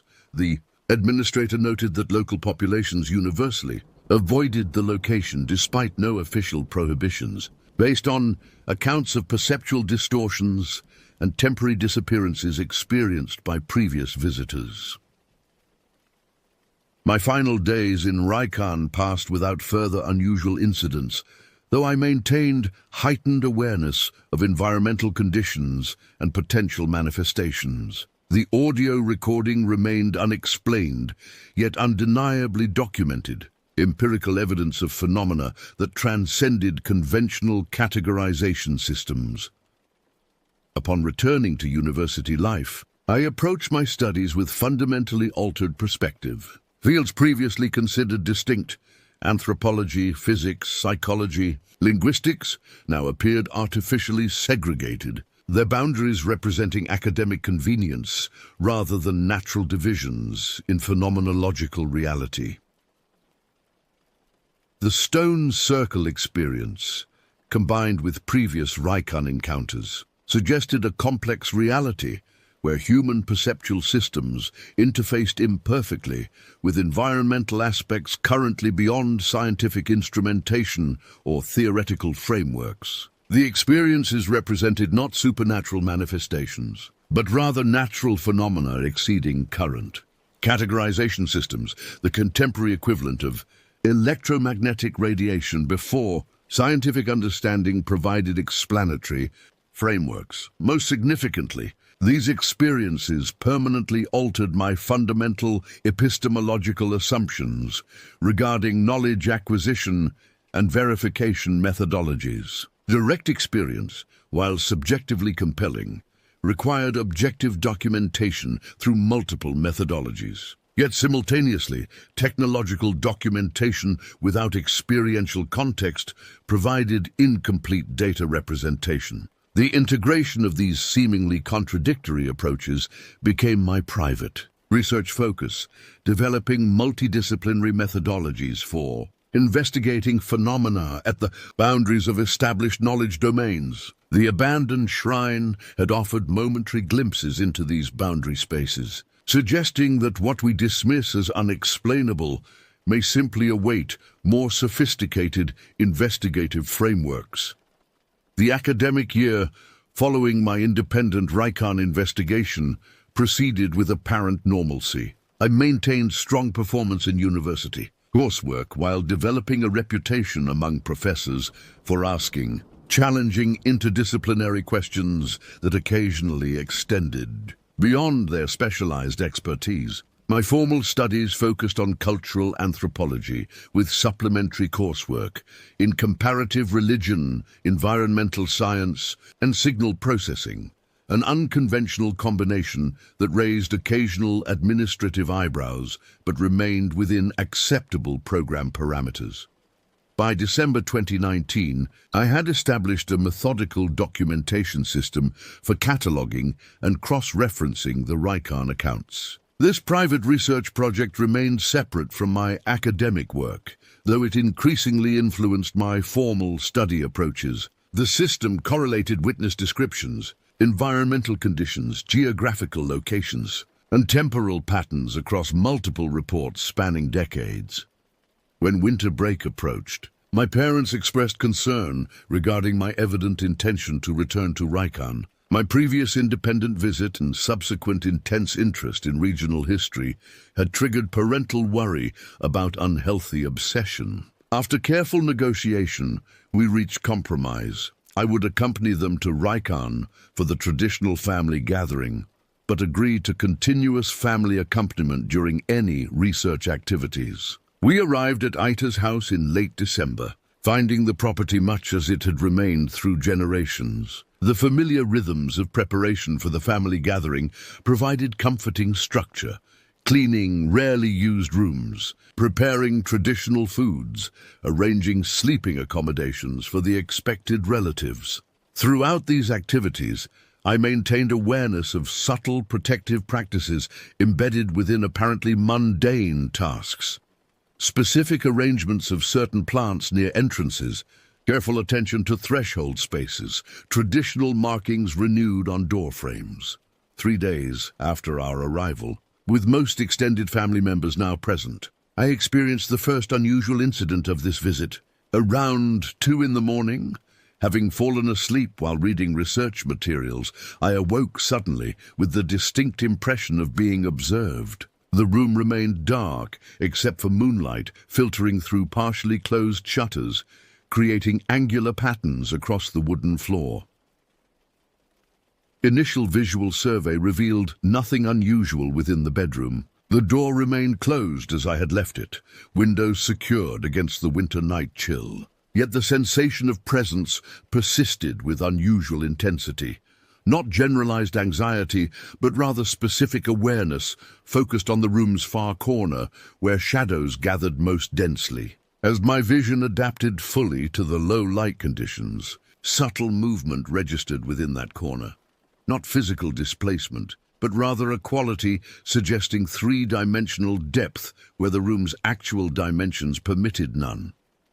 The shadow appeared to extend beyond the wall's physical boundary, creating an impression of spatial anomaly rather than simply darkness. I remained motionless, documenting observations mentally with the systematic approach developed through previous encounters. The shadow maintained its position while developing increased definition, transitioning from amorphous darkness to a roughly anthropomorphic silhouette, suggesting a figure approximately adult-sized though proportionally incorrect. In subtle ways I could not precisely identify. Most notably, the manifestation produced no sound, no breathing, no movement noises, no interaction with the physical environment despite its apparent solidity. Room temperature remained stable based on subjective assessment, contradicting common reported experiences involving temperature reduction during similar manifestations. After approximately 40 seconds of mutual observation, I carefully reached toward the bedside lamp, maintaining visual contact with the anomaly throughout the movement. My hand had nearly reached the switch when the shadow executed a fluid lateral movement, unlike normal human locomotion, transitioning from corner position to a location adjacent to my closed bedroom door in a single continuous motion that traversed the intervening space without crossing it. This new position effectively blocked the room's only exit, creating a situation that objectively should have triggered fear response. Instead, I experienced intense analytical curiosity accompanied by awareness that previous Rikon manifestations had demonstrated observation and approach behaviors without actual physical interaction with witnesses. "I can see you," I stated calmly, employing normal conversational volume. "I've documented your previous manifestations near the property." The shadow exhibited no response to auditory communication, maintaining its position without discernible reaction.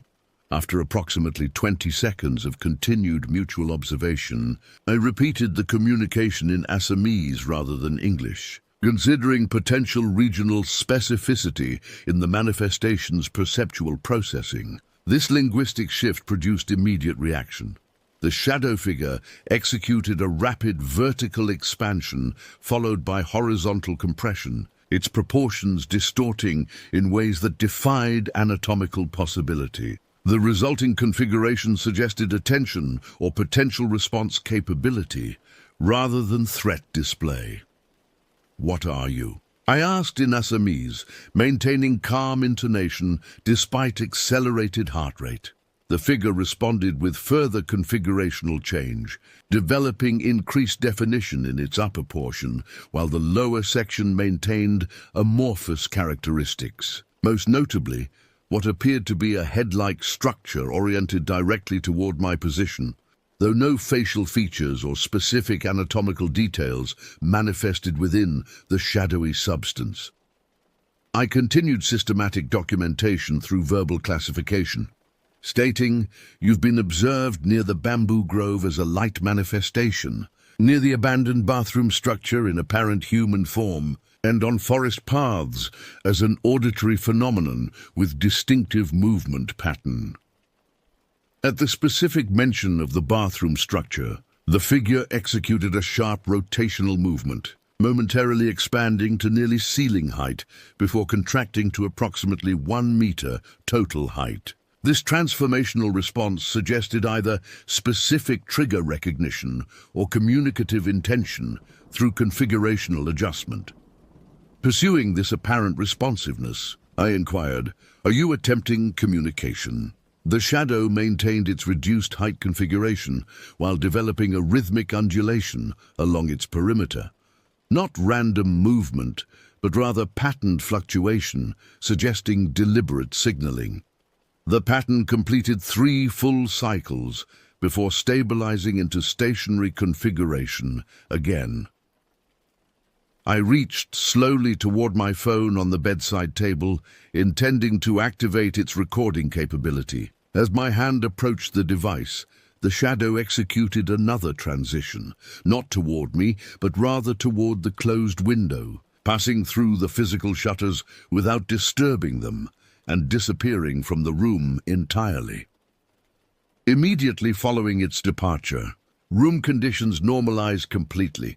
The corner resumed proper spatial dimensions, the previously perceived depth anomaly resolved, and the distinctive observational sensation dissipated. I activated my phone's recording function despite the manifestation's departure, documenting verbal description of the entire encounter with timestamp reference and sequential observations.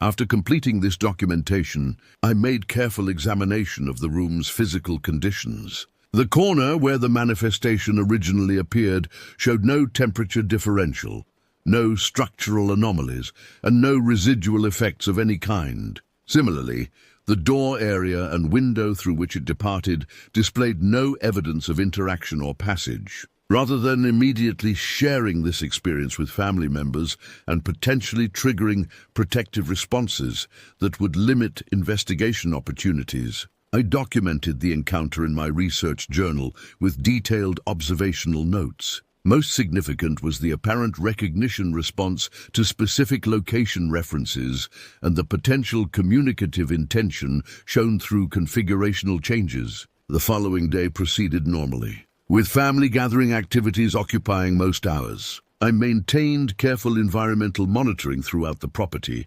utilizing both technological instruments and observational vigilance. No unusual readings or manifestations occurred during daylight hours, supporting the temporal pattern identified in previous documentation, phenomena predominantly manifesting during boundary transition periods, particularly night hours between midnight and pre-dawn. That evening, I prepared methodically for potential recurrence. Without explicitly indicating intentions to family members, I arranged my room to facilitate both documentation and interaction. The furniture configuration was adjusted to eliminate dense shadow areas, while maintaining clear sight lines to all corners. Recording devices were positioned strategically but unobtrusively. Smartphone with extended battery pack, dedicated audio recorder with infrasound capability, and a small infrared temperature sensor connected to data logging equipment. I maintained normal evening social activities with family members before retiring at the conventional time, though with no intention of sleeping. Instead, I positioned myself comfortably against the headboard with a book as natural justification for remaining awake while the recording equipment operated continuously. Hours passed without incident. The house gradually settled into nighttime silence, occasional creaking from thermal expansion and contraction providing the only auditory input to the recording devices. Temperature readings showed normal fluctuation patterns consistent with winter night conditions in a structure with limited insulation. At approximately 2:17 a.m., according to log data, the first anomalous reading appeared, a rapid 4-degree temperature decrease localized near the window area. This occurred despite no detectable draft or air movement that would explain such thermal variation. Within the next 3 minutes, a distinctive temperature gradient developed across the room, with the coldest point migrating slowly from window toward the same corner where the previous night's manifestation had originated. Maintained outward appearance of reading while systematically monitoring these instrumental indications. At approximately 2:26 a.m., the audio equipment registered infrasound, frequencies significantly outside normal house settlement range, a sustained tone at 14 Hz gradually increasing in amplitude though, remaining below human auditory perception threshold. The shadow manifestation appeared at precisely 2:30 a.m., materializing not gradually, but rather through immediate presence, transitioning from absence to existence without intermediate development. Its initial configuration matched the reduced height version from the previous encounter's conclusion, positioned in the same corner despite my furniture rearrangement specifically designed to eliminate that shadow space. "You've returned," I stated in Assamese, maintaining conversational tone while activating additional recording functions through concealed switch beneath my blanket. "I anticipated this might occur." The figure executed the now familiar perimeter undulation, completing exactly 3 cycles before stabilizing. This consistent pattern suggested intentionality rather than random response, potentially indicating established communication protocol from its perspective. "I've arranged documentation methods," I continued, gesturing toward visible recording devices while maintaining transparency regarding my actions. "These will help me understand your manifestation parameters." The shadow responded with vertical elongation, followed by horizontal compression, matching its previous configurational response to directed communication. Most notably, it maintained precise position within the corner without approaching further into the room, behavior suggesting boundary recognition or limitation. "Are you the same entity observed in multiple forms throughout this property?" I inquired, establishing baseline identity parameters essential for coherent investigation. The manifestation executed a new movement pattern, lateral expansion followed by central contraction, creating momentarily donut-like configuration before returning to anthropomorphic silhouette. This unique response suggested either affirmative indication or inability to process identity categorization as presented. I continued systematic inquiry, asking, "Can you manipulate physical objects within this environment?" No configurational change followed this question. Instead, after approximately 10 seconds of apparent assessment, the nearby curtain exhibited slight movement despite closed windows and no perceptible air current. The fabric displaced approximately 3 centimeters laterally before returning to resting position, Simultaneously, the temperature sensors registered further 3-degree decrease specifically in that location. This demonstration of environmental interaction capability represented significant escalation from previous observational manifestations. I maintained calm, analytical approach despite justified apprehension regarding potential activity expansion. "Thank you for that demonstration," I acknowledged. "Could you indicate your purpose in these visitations?" The shadow executed its most dramatic configurational change yet, rapidly expanding outward in all directions simultaneously while maintaining central mass cohesion. This expansion continued until the manifestation occupied approximately 60% of visible wall space before contracting with equal rapidity to its original dimensions. Throughout this dramatic display, audio equipment registered increasing infrasound amplitude, while temperature sensors documented corresponding thermal reduction throughout the expansion field. Following this display, the manifestation initiated movement toward my position, not the fluid lateral transition previously observed, but rather conventional incremental advancement across the floor. This approach continued until approximately 2 meters separated my position from the still amorphous figure. At this distance, a new manifestation characteristic developed: extremely localized visual distortion in the space immediately surrounding the shadow. This distortion affected light passing through that spatial area, creating subtle prismatic effects where moonlight from the window intersected the phenomenon's perimeter. "Are you attempting direct communication?" I inquired, maintaining external composure despite elevated physiological response indicators.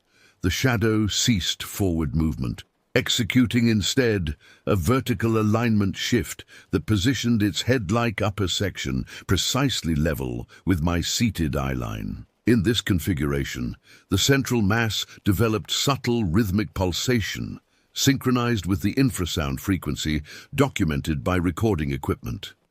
As this pulsation continued, I experienced gradual onset of unusual perceptual effects, slight visual trailing when shifting gaze, minor proprioceptive disconnection between intended and executed small movements, and most notably, progressive alteration in sound processing. Normal ambient sounds, house settling, distant animal calls through the window, my own breathing, developed echo-like quality with millisecond delay between initial perception and secondary processing. Recognizing potential consciousness alteration either through infrasound exposure or undocumented manifestation effects, I implemented pre-established grounding protocol, physical contact with documented room elements while verbally identifying them. This practice restored normal perceptual processing while maintaining observational continuity. "Your presence affects human consciousness," I stated, documenting this observation verbally for recording purposes. "Is this intentional communication methodology or incidental effect of your manifestation properties?" The shadow responded with immediate configurational collapse, transitioning from anthropomorphic silhouette to amorphous darkness concentrated near floor level. In this reduced state, the associated perceptual effects diminished correspondingly, while temperature began normalizing throughout the room. After approximately 20 seconds in this collapse configuration, the manifestation initiated reconstitution, gradually developing vertical extension and proportional distribution, approximating its previous form. As physical coherence re-established, the shadow executed 3 complete rotational movements before stabilizing in original orientation. This complex response sequence suggested sophisticated reaction to the inquiry, potentially indicating adjustment of manifestation parameters to reduce perceptual impact while maintaining presence. Such adaptive response strongly indicated intelligence rather than random energy pattern, though whether conscious entity or automatic system remained undetermined. "Thank you for modifying your presentation," I acknowledged. "This helps facilitate communication without consciousness interference."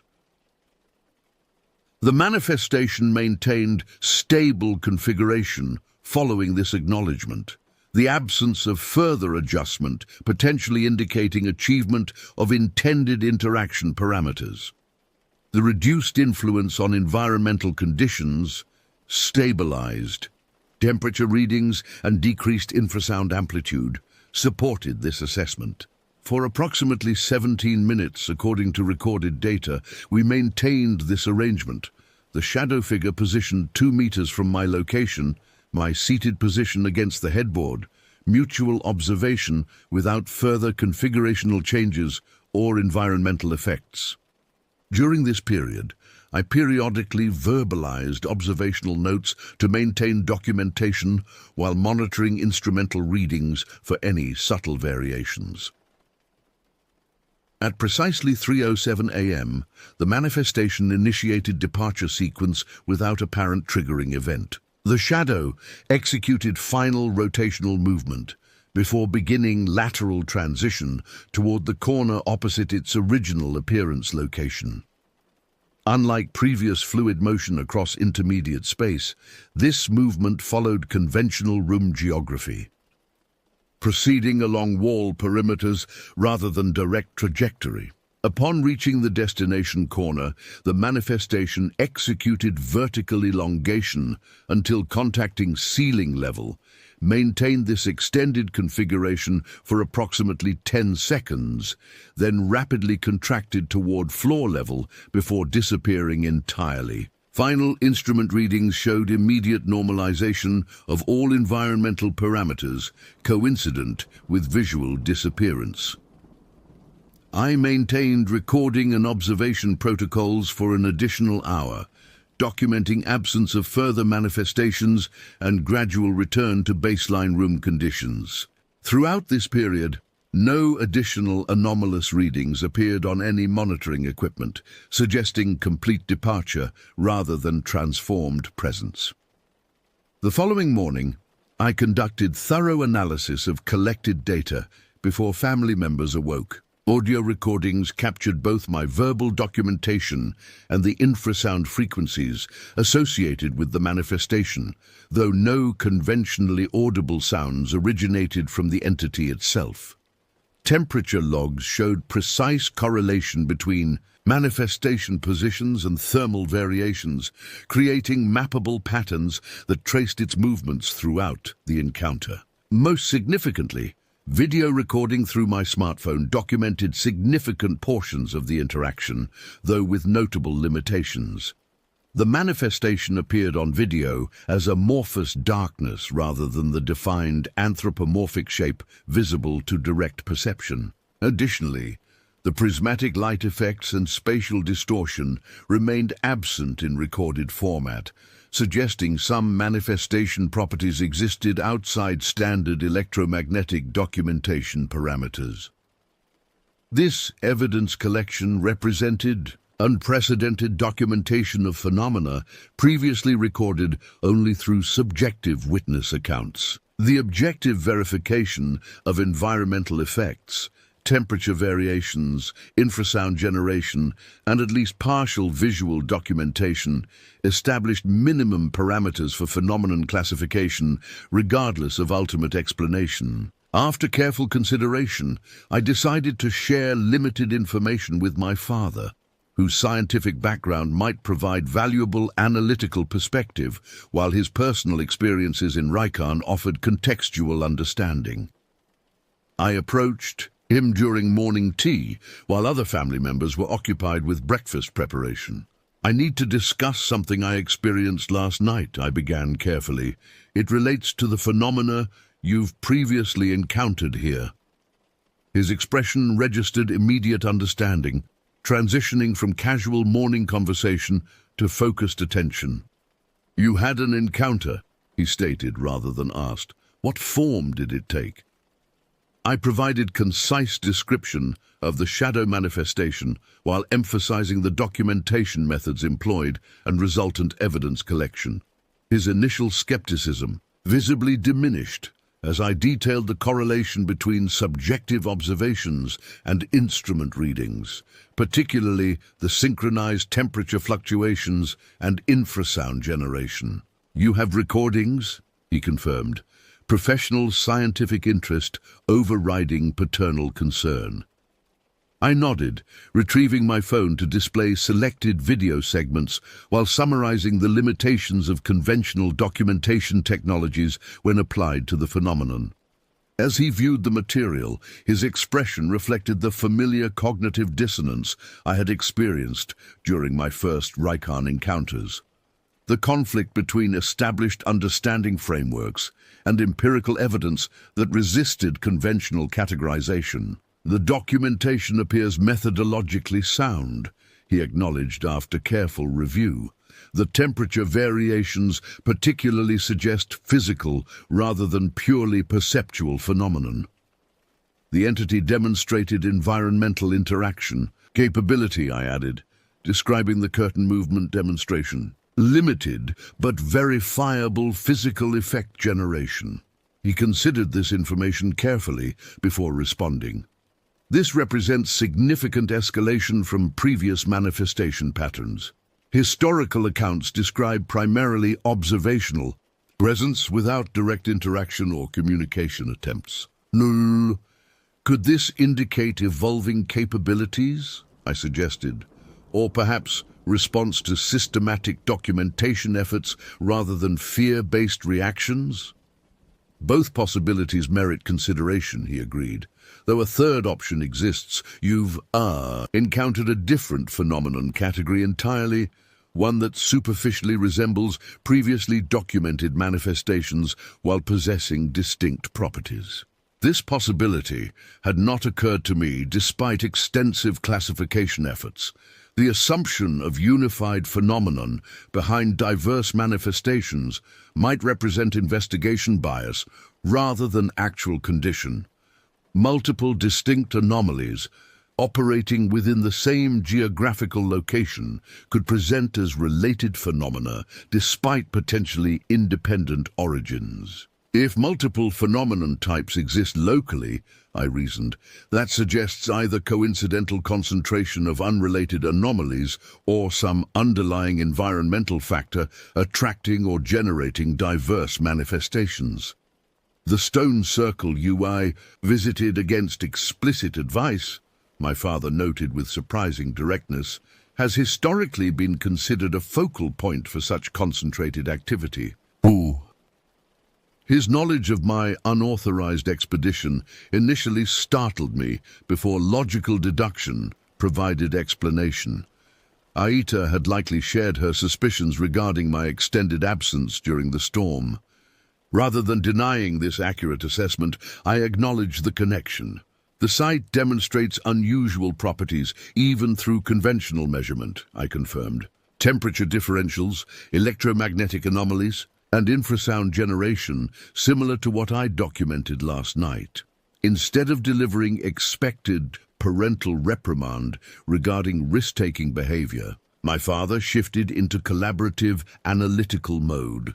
The British colonial records mention similar shadow manifestations specifically associated with that location, he noted. Described as sentinels or guardians rather than threatening entities, though direct interaction was reportedly discouraged by local guides. This historical context expanded potential interpretative frameworks considerably. If the shadow represented not random energy manifestation, but rather specific functionality associated with the ancient site, its behavioral patterns might indicate purpose rather than merely phenomenological characteristics. Could these manifestations represent some form of perimeter monitoring system? I suggested developing this functional hypothesis. The various forms documented throughout the property might serve as observation mechanisms, reporting back to central location. An intriguing, if speculative, interpretation, my father acknowledged. Though it presupposes technological capability beyond conventional understanding, potentially employing principles currently beyond scientific categorization. Our discussion continued through various explanatory frameworks, from psychological projection theories to conventional electromagnetic phenomena to more esoteric possibilities involving consciousness interaction with environmental energy systems. Throughout this exchange, the collaborative analytical approach transcended traditional parent-child dynamics, establishing peer-level consideration of evidence and interpretative models. As family activities resumed around us, we concluded with agreement regarding continued documentation protocols. I would maintain systematic recording of any further manifestations while implementing additional measurement methodologies. My father would contribute historical research through academic connections, potentially providing contextual information regarding similar phenomena reported in comparable geographical settings. The midnight visitor had transformed from merely unsettling encounter to documented research, subject not diminishing its profound implications but rather placing the experience within investigative framework that might eventually yield understanding. This transitional perspective represented perhaps the most significant development in my relationship with Raikun's phenomena, the evolution from fear-based response to systematic study of boundary conditions where conventional reality frameworks encountered their limitations. The final days of our family gathering passed without further direct manifestations, though subtle environmental anomalies continued throughout the property. Momentary temperature fluctuations, occasional electromagnetic disruptions affecting electronic devices, and periodic infrasound bursts registered on monitoring equipment, but below human perceptual threshold. These phenomena maintained patterns consistent with previous documentation, suggesting ongoing background activity without direct interaction attempts. My departure from Raikun following the holiday period carried mixed emotions, analytical frustration, at leaving an active research environment yet psychological relief from the constant vigilance such investigation required. I returned to university studies with enhanced theoretical frameworks for approaching conventional academic material, perceiving implicit boundary conditions and unstated assumptions within established disciplines. The experiences at Raikun progressively informed my academic trajectory, guiding course selections and research focus toward interdisciplinary methodologies capable of addressing phenomena at conventional knowledge boundaries. My formal studies maintained traditional anthropological focus, examining how different cultures categorize and interpret unusual experiences, while private research explored instrumentation development for documenting phenomena currently considered subjective or anecdotal. Over subsequent years, I developed increasingly sophisticated approaches for investigating Raikun's phenomena. Each vacation period brought me back to the property with enhanced methodologies and expanded conceptual frameworks. My family, having transitioned from protective concern to cautious support, facilitated these research visits while maintaining reasonable safety protocols. By 2021, I had established a comprehensive documentation system incorporating multiple complementary approaches. 1. Conventional scientific instrumentation measuring environmental parameters, including temperature gradients, electromagnetic field fluctuations, infrasound generation, and barometric micro-variations. Psychological assessment protocols measuring subjective experience characteristics, perceptual alterations, and cognitive processing changes during and following anomalous encounters. 3. Cultural historical documentation, connecting contemporary experiences with historical accounts through consistent descriptive parameters and geographical correlation. 4. Theoretical modeling, examining pattern consistencies across manifestation types, identifying potential unified principles underlying apparently diverse phenomena. This systematic approach yielded preliminary categorization frameworks suggesting Raikun's unusual occurrences represented not random anomalies, but rather structured phenomenon categories with distinct characteristics. The blue light manifestations demonstrated consistent properties regardless of observer. Precise spherical configuration, azure coloration with occasional spectral variation, horizontal movement along established paths, and elimination of normal acoustic indicators that would accompany physical passage through vegetation. These properties suggested energy projection rather than physical entity, potentially utilizing natural geographical features as transmission conduits. The anthropomorphic manifestations, both the vanishing visitor near the outhouse and the shadow entity in my bedroom, shared configurational similarities despite apparent differences in presentation solidity. Both demonstrated awareness of observer presence, responsive behavior adjustments, and consistent manifestation locations. Their properties suggested boundary, interface phenomena, entities operating at intersection points between conventional physical space and adjacent dimensional configurations. The forest pursuit experiences, characterized by asymmetrical movement patterns and electronic disruption capability, presented the most overtly interactive phenomena category. These manifestations demonstrated apparent intentionality, geographical boundary recognition, avoiding crossing certain thresholds, and sensory manipulation effects on observers. Their characteristics suggested potential sentinel functionality, responsive to human incursion into specific territorial parameters. The stone circle location represented apparent focal point for heightened manifestation probability and intensity. Its consistent environmental anomalies, even in absence of visible phenomena, suggested persistent boundary, condition thinning, a localized alteration in conventional physical parameters, facilitating interaction between normally separate reality frameworks. These categorization efforts, while necessarily provisional, given limited instrumentation capabilities and inherent observational challenges, provided structural framework for understanding Raikon's phenomena beyond mere unexplained occurrences. The pattern suggested functional systems operating according to principles currently outside conventional scientific paradigms, but potentially subject to future integration through expanded theoretical models. My final visit to Raikon during this research period occurred in November 2022. Unlike previous methodological investigations, this journey carried specific intentionality, direct engagement with the shadow manifestation that had demonstrated the most sophisticated communication capability. Rather than merely documenting occurrence parameters, I designed interaction protocols intended to establish consistent communication methodology.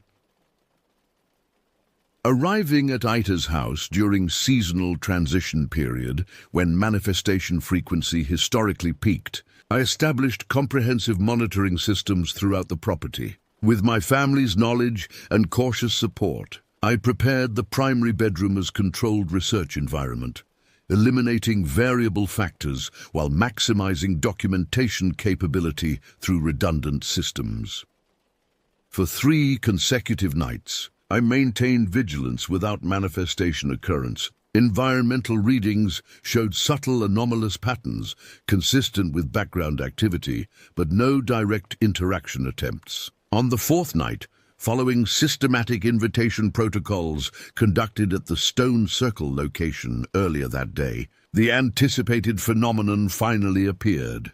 The shadow manifestation materialized at precisely midnight, emerging not from room corners as in previous encounters, but rather through apparent dimensional intersection directly in the room's center. This novel manifestation method produced distinctive instrumental readings, simultaneous electromagnetic pulse, infrasound generation, and symmetrical temperature reduction radiating outward from central appearance point.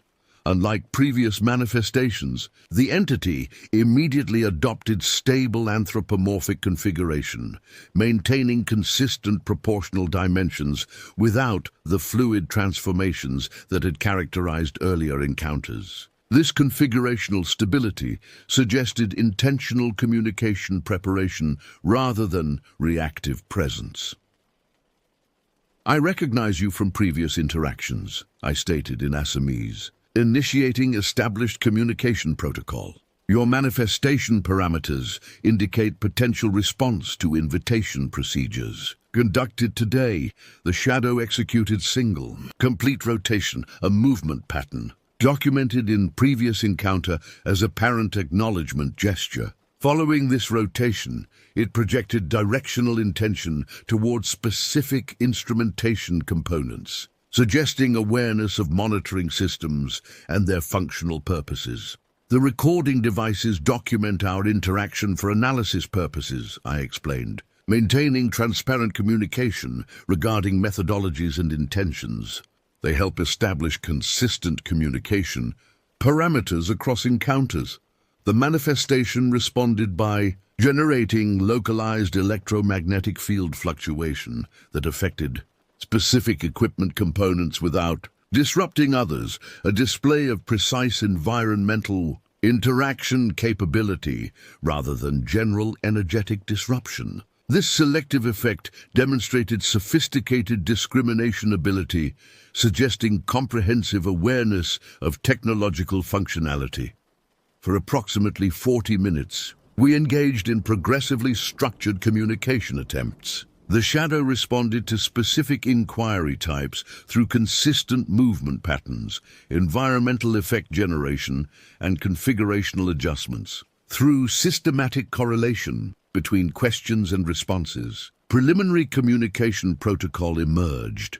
Specific rotational movements indicating affirmative, negative responses, dimensional expansion contraction suggesting quantitative assessment, and selective electromagnetic interaction indicating subject matter relevance.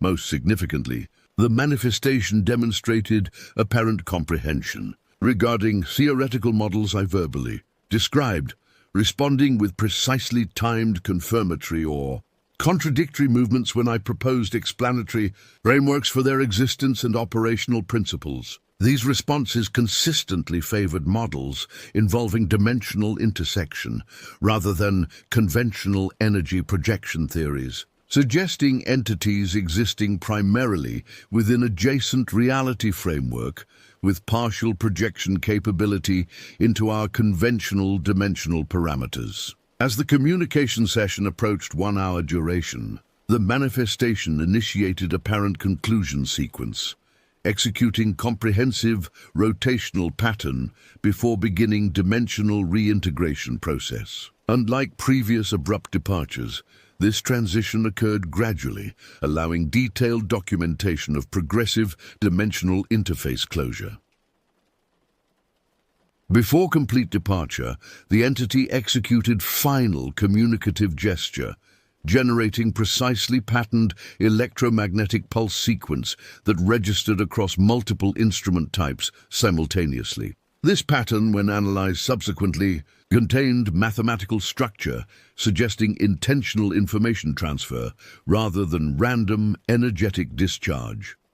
The systematic documentation from this encounter, combined with cumulative data from previous interactions, provided foundation for preliminary theoretical model regarding Raikan's phenomena. The evidence increasingly supported conceptualization not of isolated anomalous events, but rather ongoing interaction between adjacent dimensional frameworks, with certain geographical locations serving as natural intersection points where boundary permeability facilitated cross-dimensional manifestation. The stone circle represented not merely historical cultural site, but rather deliberately constructed interface enhancement mechanism.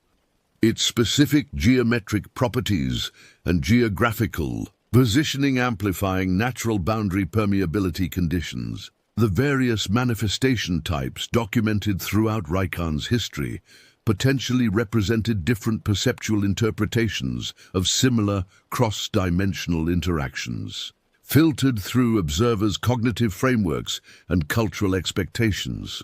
This theoretical model, while necessarily speculative given current scientific paradigm limitations, offered coherent explanatory framework for previously disconnected phenomenological characteristics. The consistent mathematical properties, geographical specificity, and responsive intelligence demonstrated across multiple manifestation types suggested underlying systemic reality rather than isolated anomalous occurrences. Upon returning to university following this culminating research visit, I faced fundamental epistemological challenge: how to integrate direct experiential knowledge of boundary phenomena with conventional academic frameworks that categorically rejected such possibilities. The extensive documentation I had accumulated, while compelling to direct observers, remained insufficient to overcome entrenched paradigmatic assumptions within established disciplines.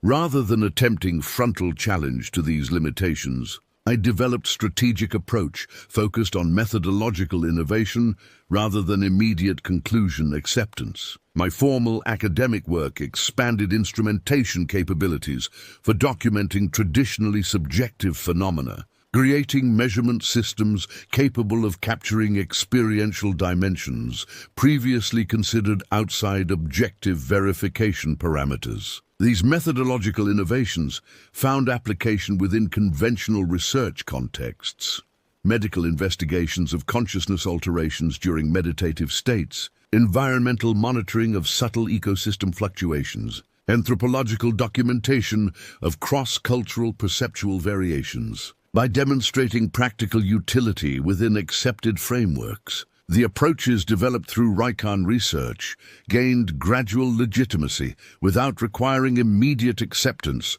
of their more radical implications. Throughout this process, I maintained connection with Rikon through regular visits and continued documentation. The phenomena persisted with consistent patterns, suggesting stable rather than transient conditions. Local residents, including my extended family, maintained traditional protective practices while increasingly viewing these experiences through combined cultural scientific interpretative frameworks, neither dismissing traditional understanding nor rejecting emerging theoretical models. The integration of seemingly contradictory approaches, traditional knowledge systems, acknowledging interdimensional interactions alongside scientific instrumentation documenting their measurable effects, represented important epistemological advancement. Rather than forcing binary choice between competing explanatory frameworks, this integration recognized complementary contribution potential from diverse knowledge traditions when addressing phenomena at conventional understanding boundaries. As my formal education concluded and professional research opportunities emerged, Rikon remained central reference point for developing expanded investigative methodologies. The experiences there had permanently altered my perception of reality's fundamental structure, not through abandoning scientific principles, but rather through recognizing their current limitation, boundaries, and development potential. The path forward involves neither uncritical acceptance of traditional explanatory frameworks nor rigid adherence to current scientific paradigm limitations, but rather systematic development of expanded methodologies capable of addressing phenomena currently categorized as unexplainable or subjective, the thresholds of perception, both individual and collective, represent not fixed boundaries, but rather developmental frontiers awaiting appropriate investigative approaches. Rikon's phenomena continue their manifestations regardless of observational status or explanatory frameworks. The blue lights still traverse bamboo groves on moonless nights. Shadow entities still occupy dimensional intersection points during boundary condition peaks. Forest sentinels still patrol territorial perimeters when humans venture beyond established pathways after dark. These manifestations represent neither supernatural intrusions into natural order nor mere misperceptions of conventional phenomena, but rather glimpses into reality dimensions that current paradigms cannot fully integrate. The continuing investigation of these boundary phenomena represents not rejection of rational inquiry, but rather its logical extension beyond artificial limitations. The methodologies developed through Raikan research offer potential application across numerous frontier knowledge domains. Consciousness studies, quantum observation effects, cultural variation in perception processing, and environmental interaction systems currently considered beyond measurement capability. My journey from frightened observer to systematic researcher parallels broader human knowledge development, initial fear-based responses to unexplained phenomena gradually yielding to methodical investigation that expands understanding parameters, rather than simply dismissing experiences that challenge existing frameworks. Raikan's haunting manifestations ultimately provided not merely frightening encounters, but rather invaluable opportunities for perception threshold expansion. The path forward involves continued systematic documentation, expanded measurement methodologies, interdisciplinary analytical approaches, and fundamental openness to phenomena currently beyond explanatory frameworks. The thresholds of perception remain neither fixed nor final, but rather represent developmental frontiers awaiting appropriate investigative courage and methodological innovation.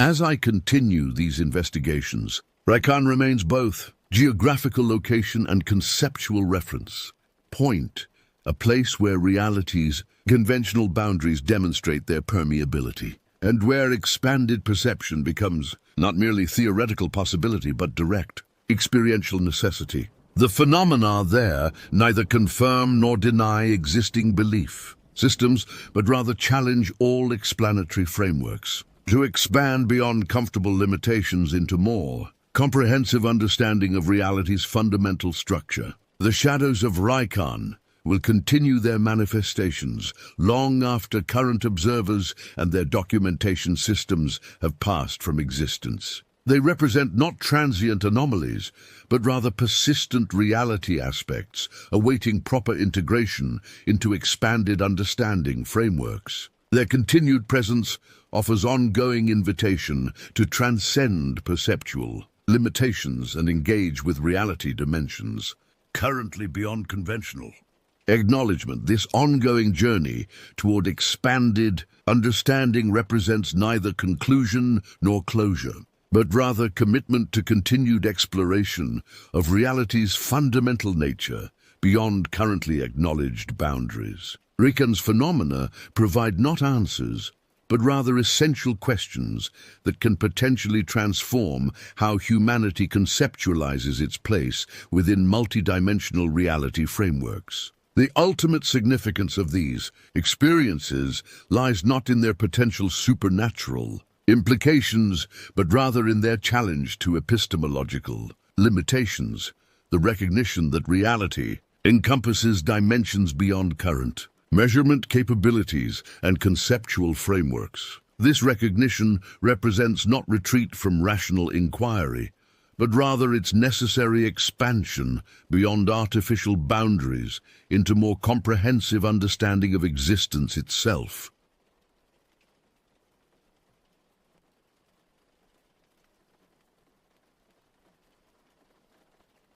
I relocated to the small coastal town of Havermill in northern Maine for a research position at the Marine Biology Institute.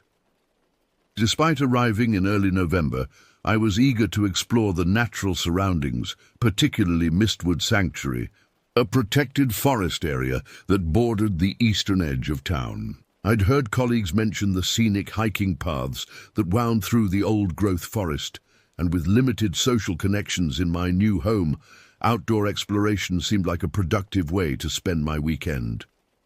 The weather forecast predicted clear skies with moderate temperatures, unusual for that time of year in Maine. I prepared appropriately, packing a small backpack with water, trail mix, a compass, and my phone.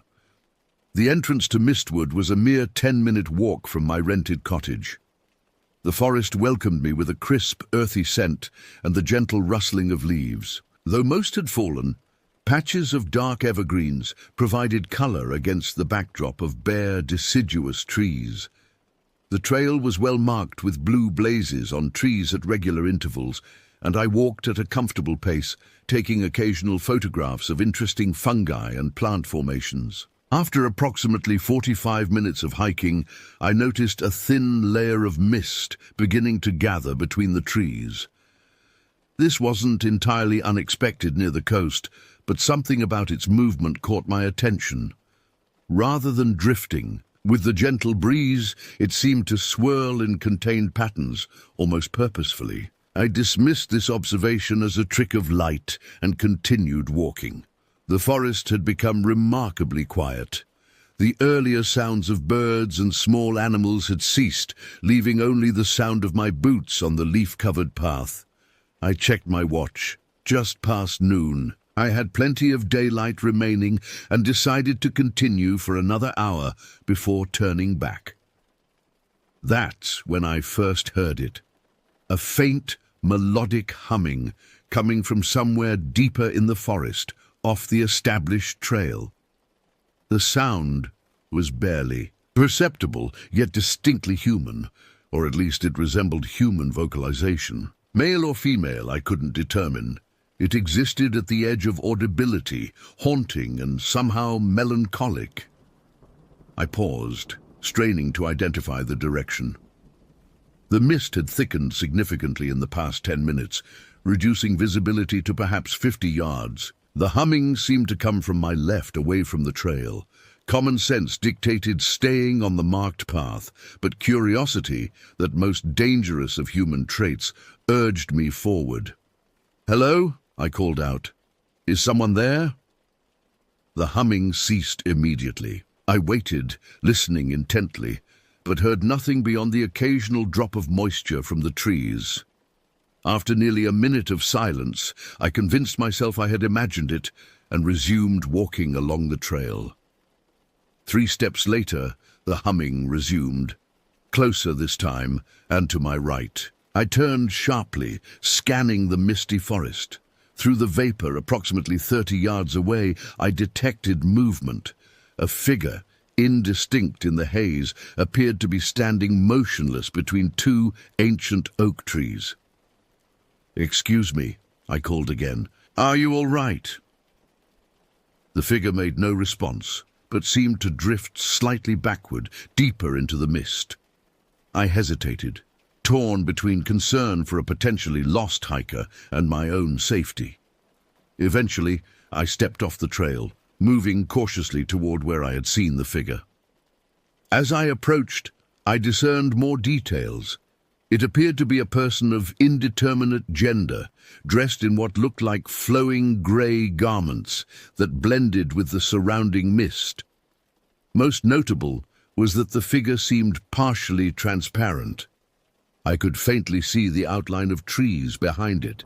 Logic suggested this must be an optical illusion created by the unusual mist patterns, yet my instincts screamed otherwise. I stopped advancing, suddenly aware of the profound silence surrounding me. No birds, no insects, not even the sound of wind in the branches. "Do you need help?" I asked, my voice sounding unnaturally loud in the stillness. The figure turned, or seemed to turn, and I caught a glimpse of what might have been a face. It was difficult to process what I saw. Features that appeared fluid, constantly shifting and reforming, with only the suggestion of eyes. Dark hollows where mist swirled more densely. Then it was moving away from me, its form becoming more indistinct with each yard of distance. Against my better judgment, I followed. The rational part of my mind offered explanations.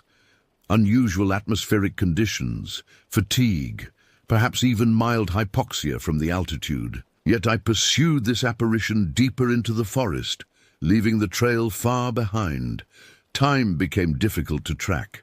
The mist thickened until visibility reduced to mere feet in any direction.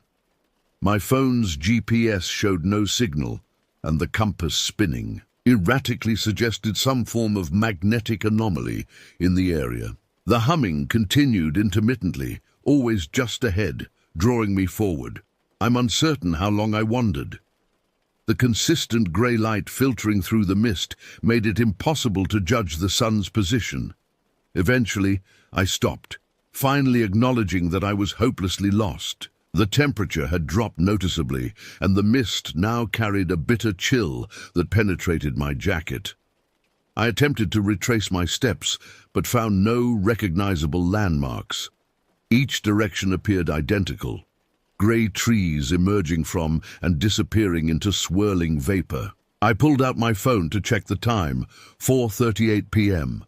Daylight would last only another hour at most. I needed to establish some direction, find the trail again, or at minimum locate a suitable place to wait until morning. That's when I noticed the silence had changed. The utter absence of sound had been replaced by something more unsettling. A soft susurration, like countless whispers just below the threshold of comprehension. It seemed to emanate from the mist itself, surrounding me completely. I forced myself to remain calm, to think logically. I pulled out my compass again, finding it still useless.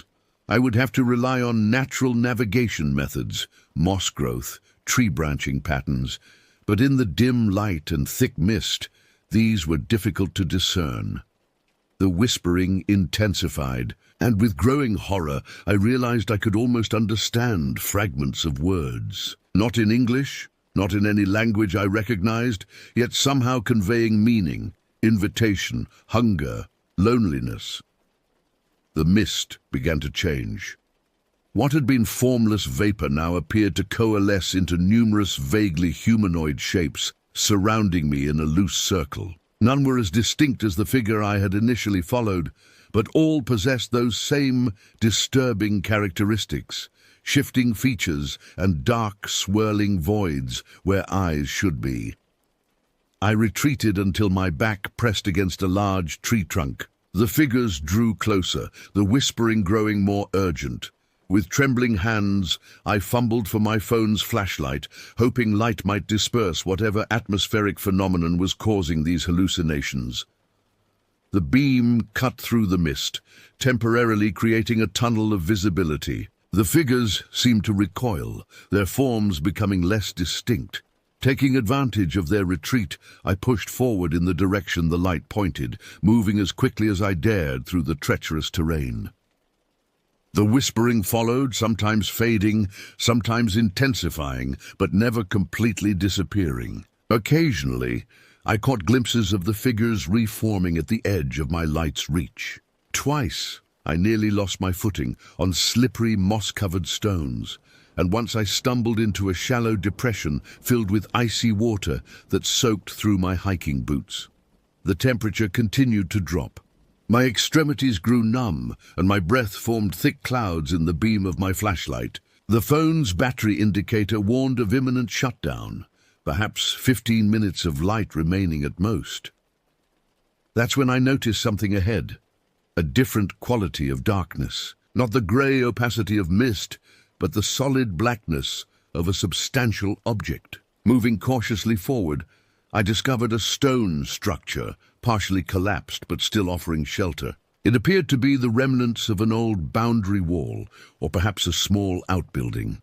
With no better options, I clambered over the fallen stones to reach the relatively protected interior space. The walls blocked some of the mist, creating a small pocket of improved visibility.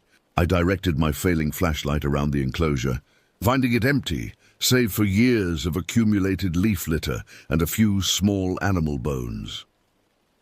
I wedged myself into a corner where two walls met, providing maximum protection from the elements and a defensive position against whatever might approach. My phone battery failed moments later, plunging me into near-total darkness.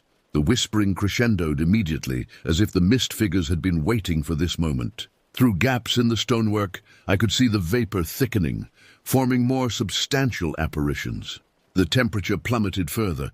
My breath now emerged in painful gasps of frigid air.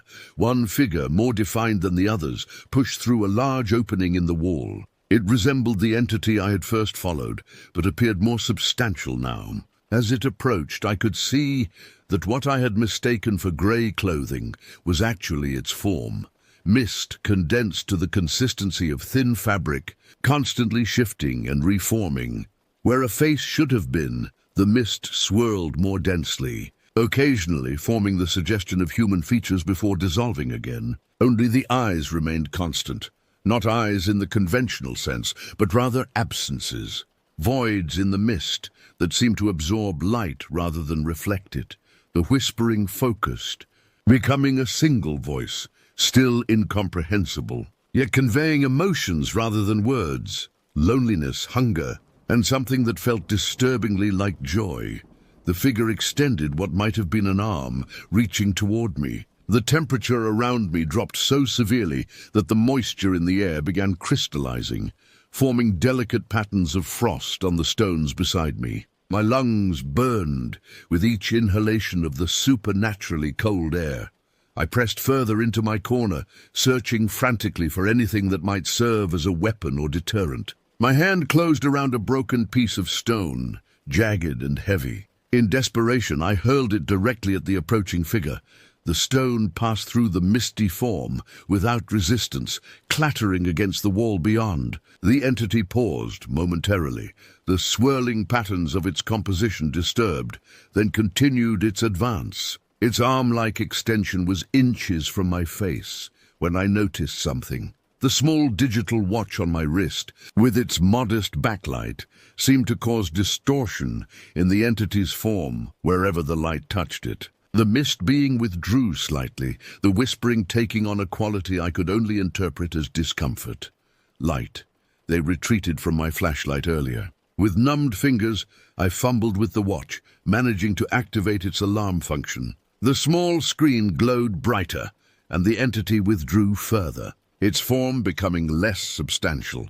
I held the watch out like a talisman, waving it toward the mist figures that had gathered at the opening in the wall. They maintained their distance, their whispering now carrying tones of frustration and anger. The standoff continued for what felt like hours. I remained huddled in my corner, watch extended, fighting against exhaustion and the dangerous drowsiness induced by the cold. The mist beings hovered at the edge of the watch's feeble light, occasionally testing its boundaries but retreating when the illumination touched them.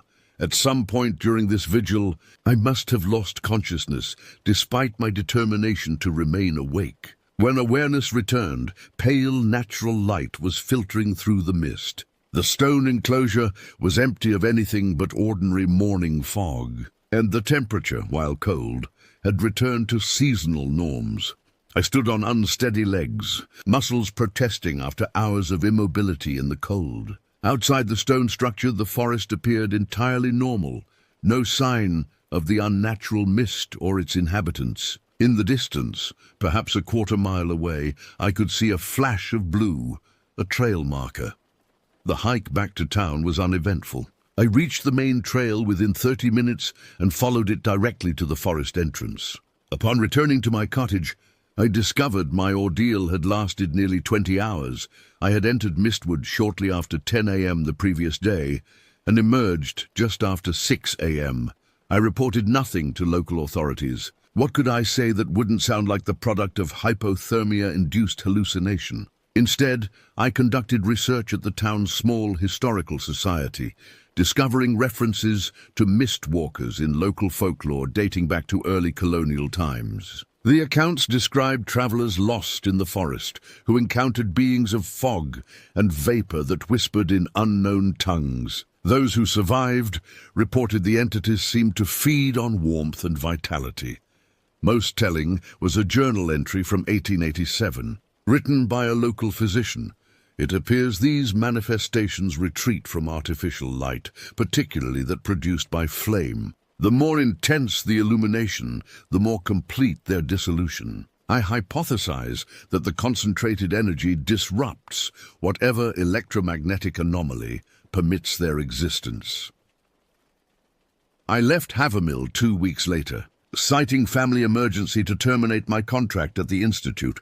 Before departing, I posted warning signs at the Mistwood Trail entrance, cautioning hikers about sudden fog conditions and recommending they carry multiple light sources. The town council removed them within days, concerned about tourism impact. 3 hikers have disappeared in Mistwood since my departure.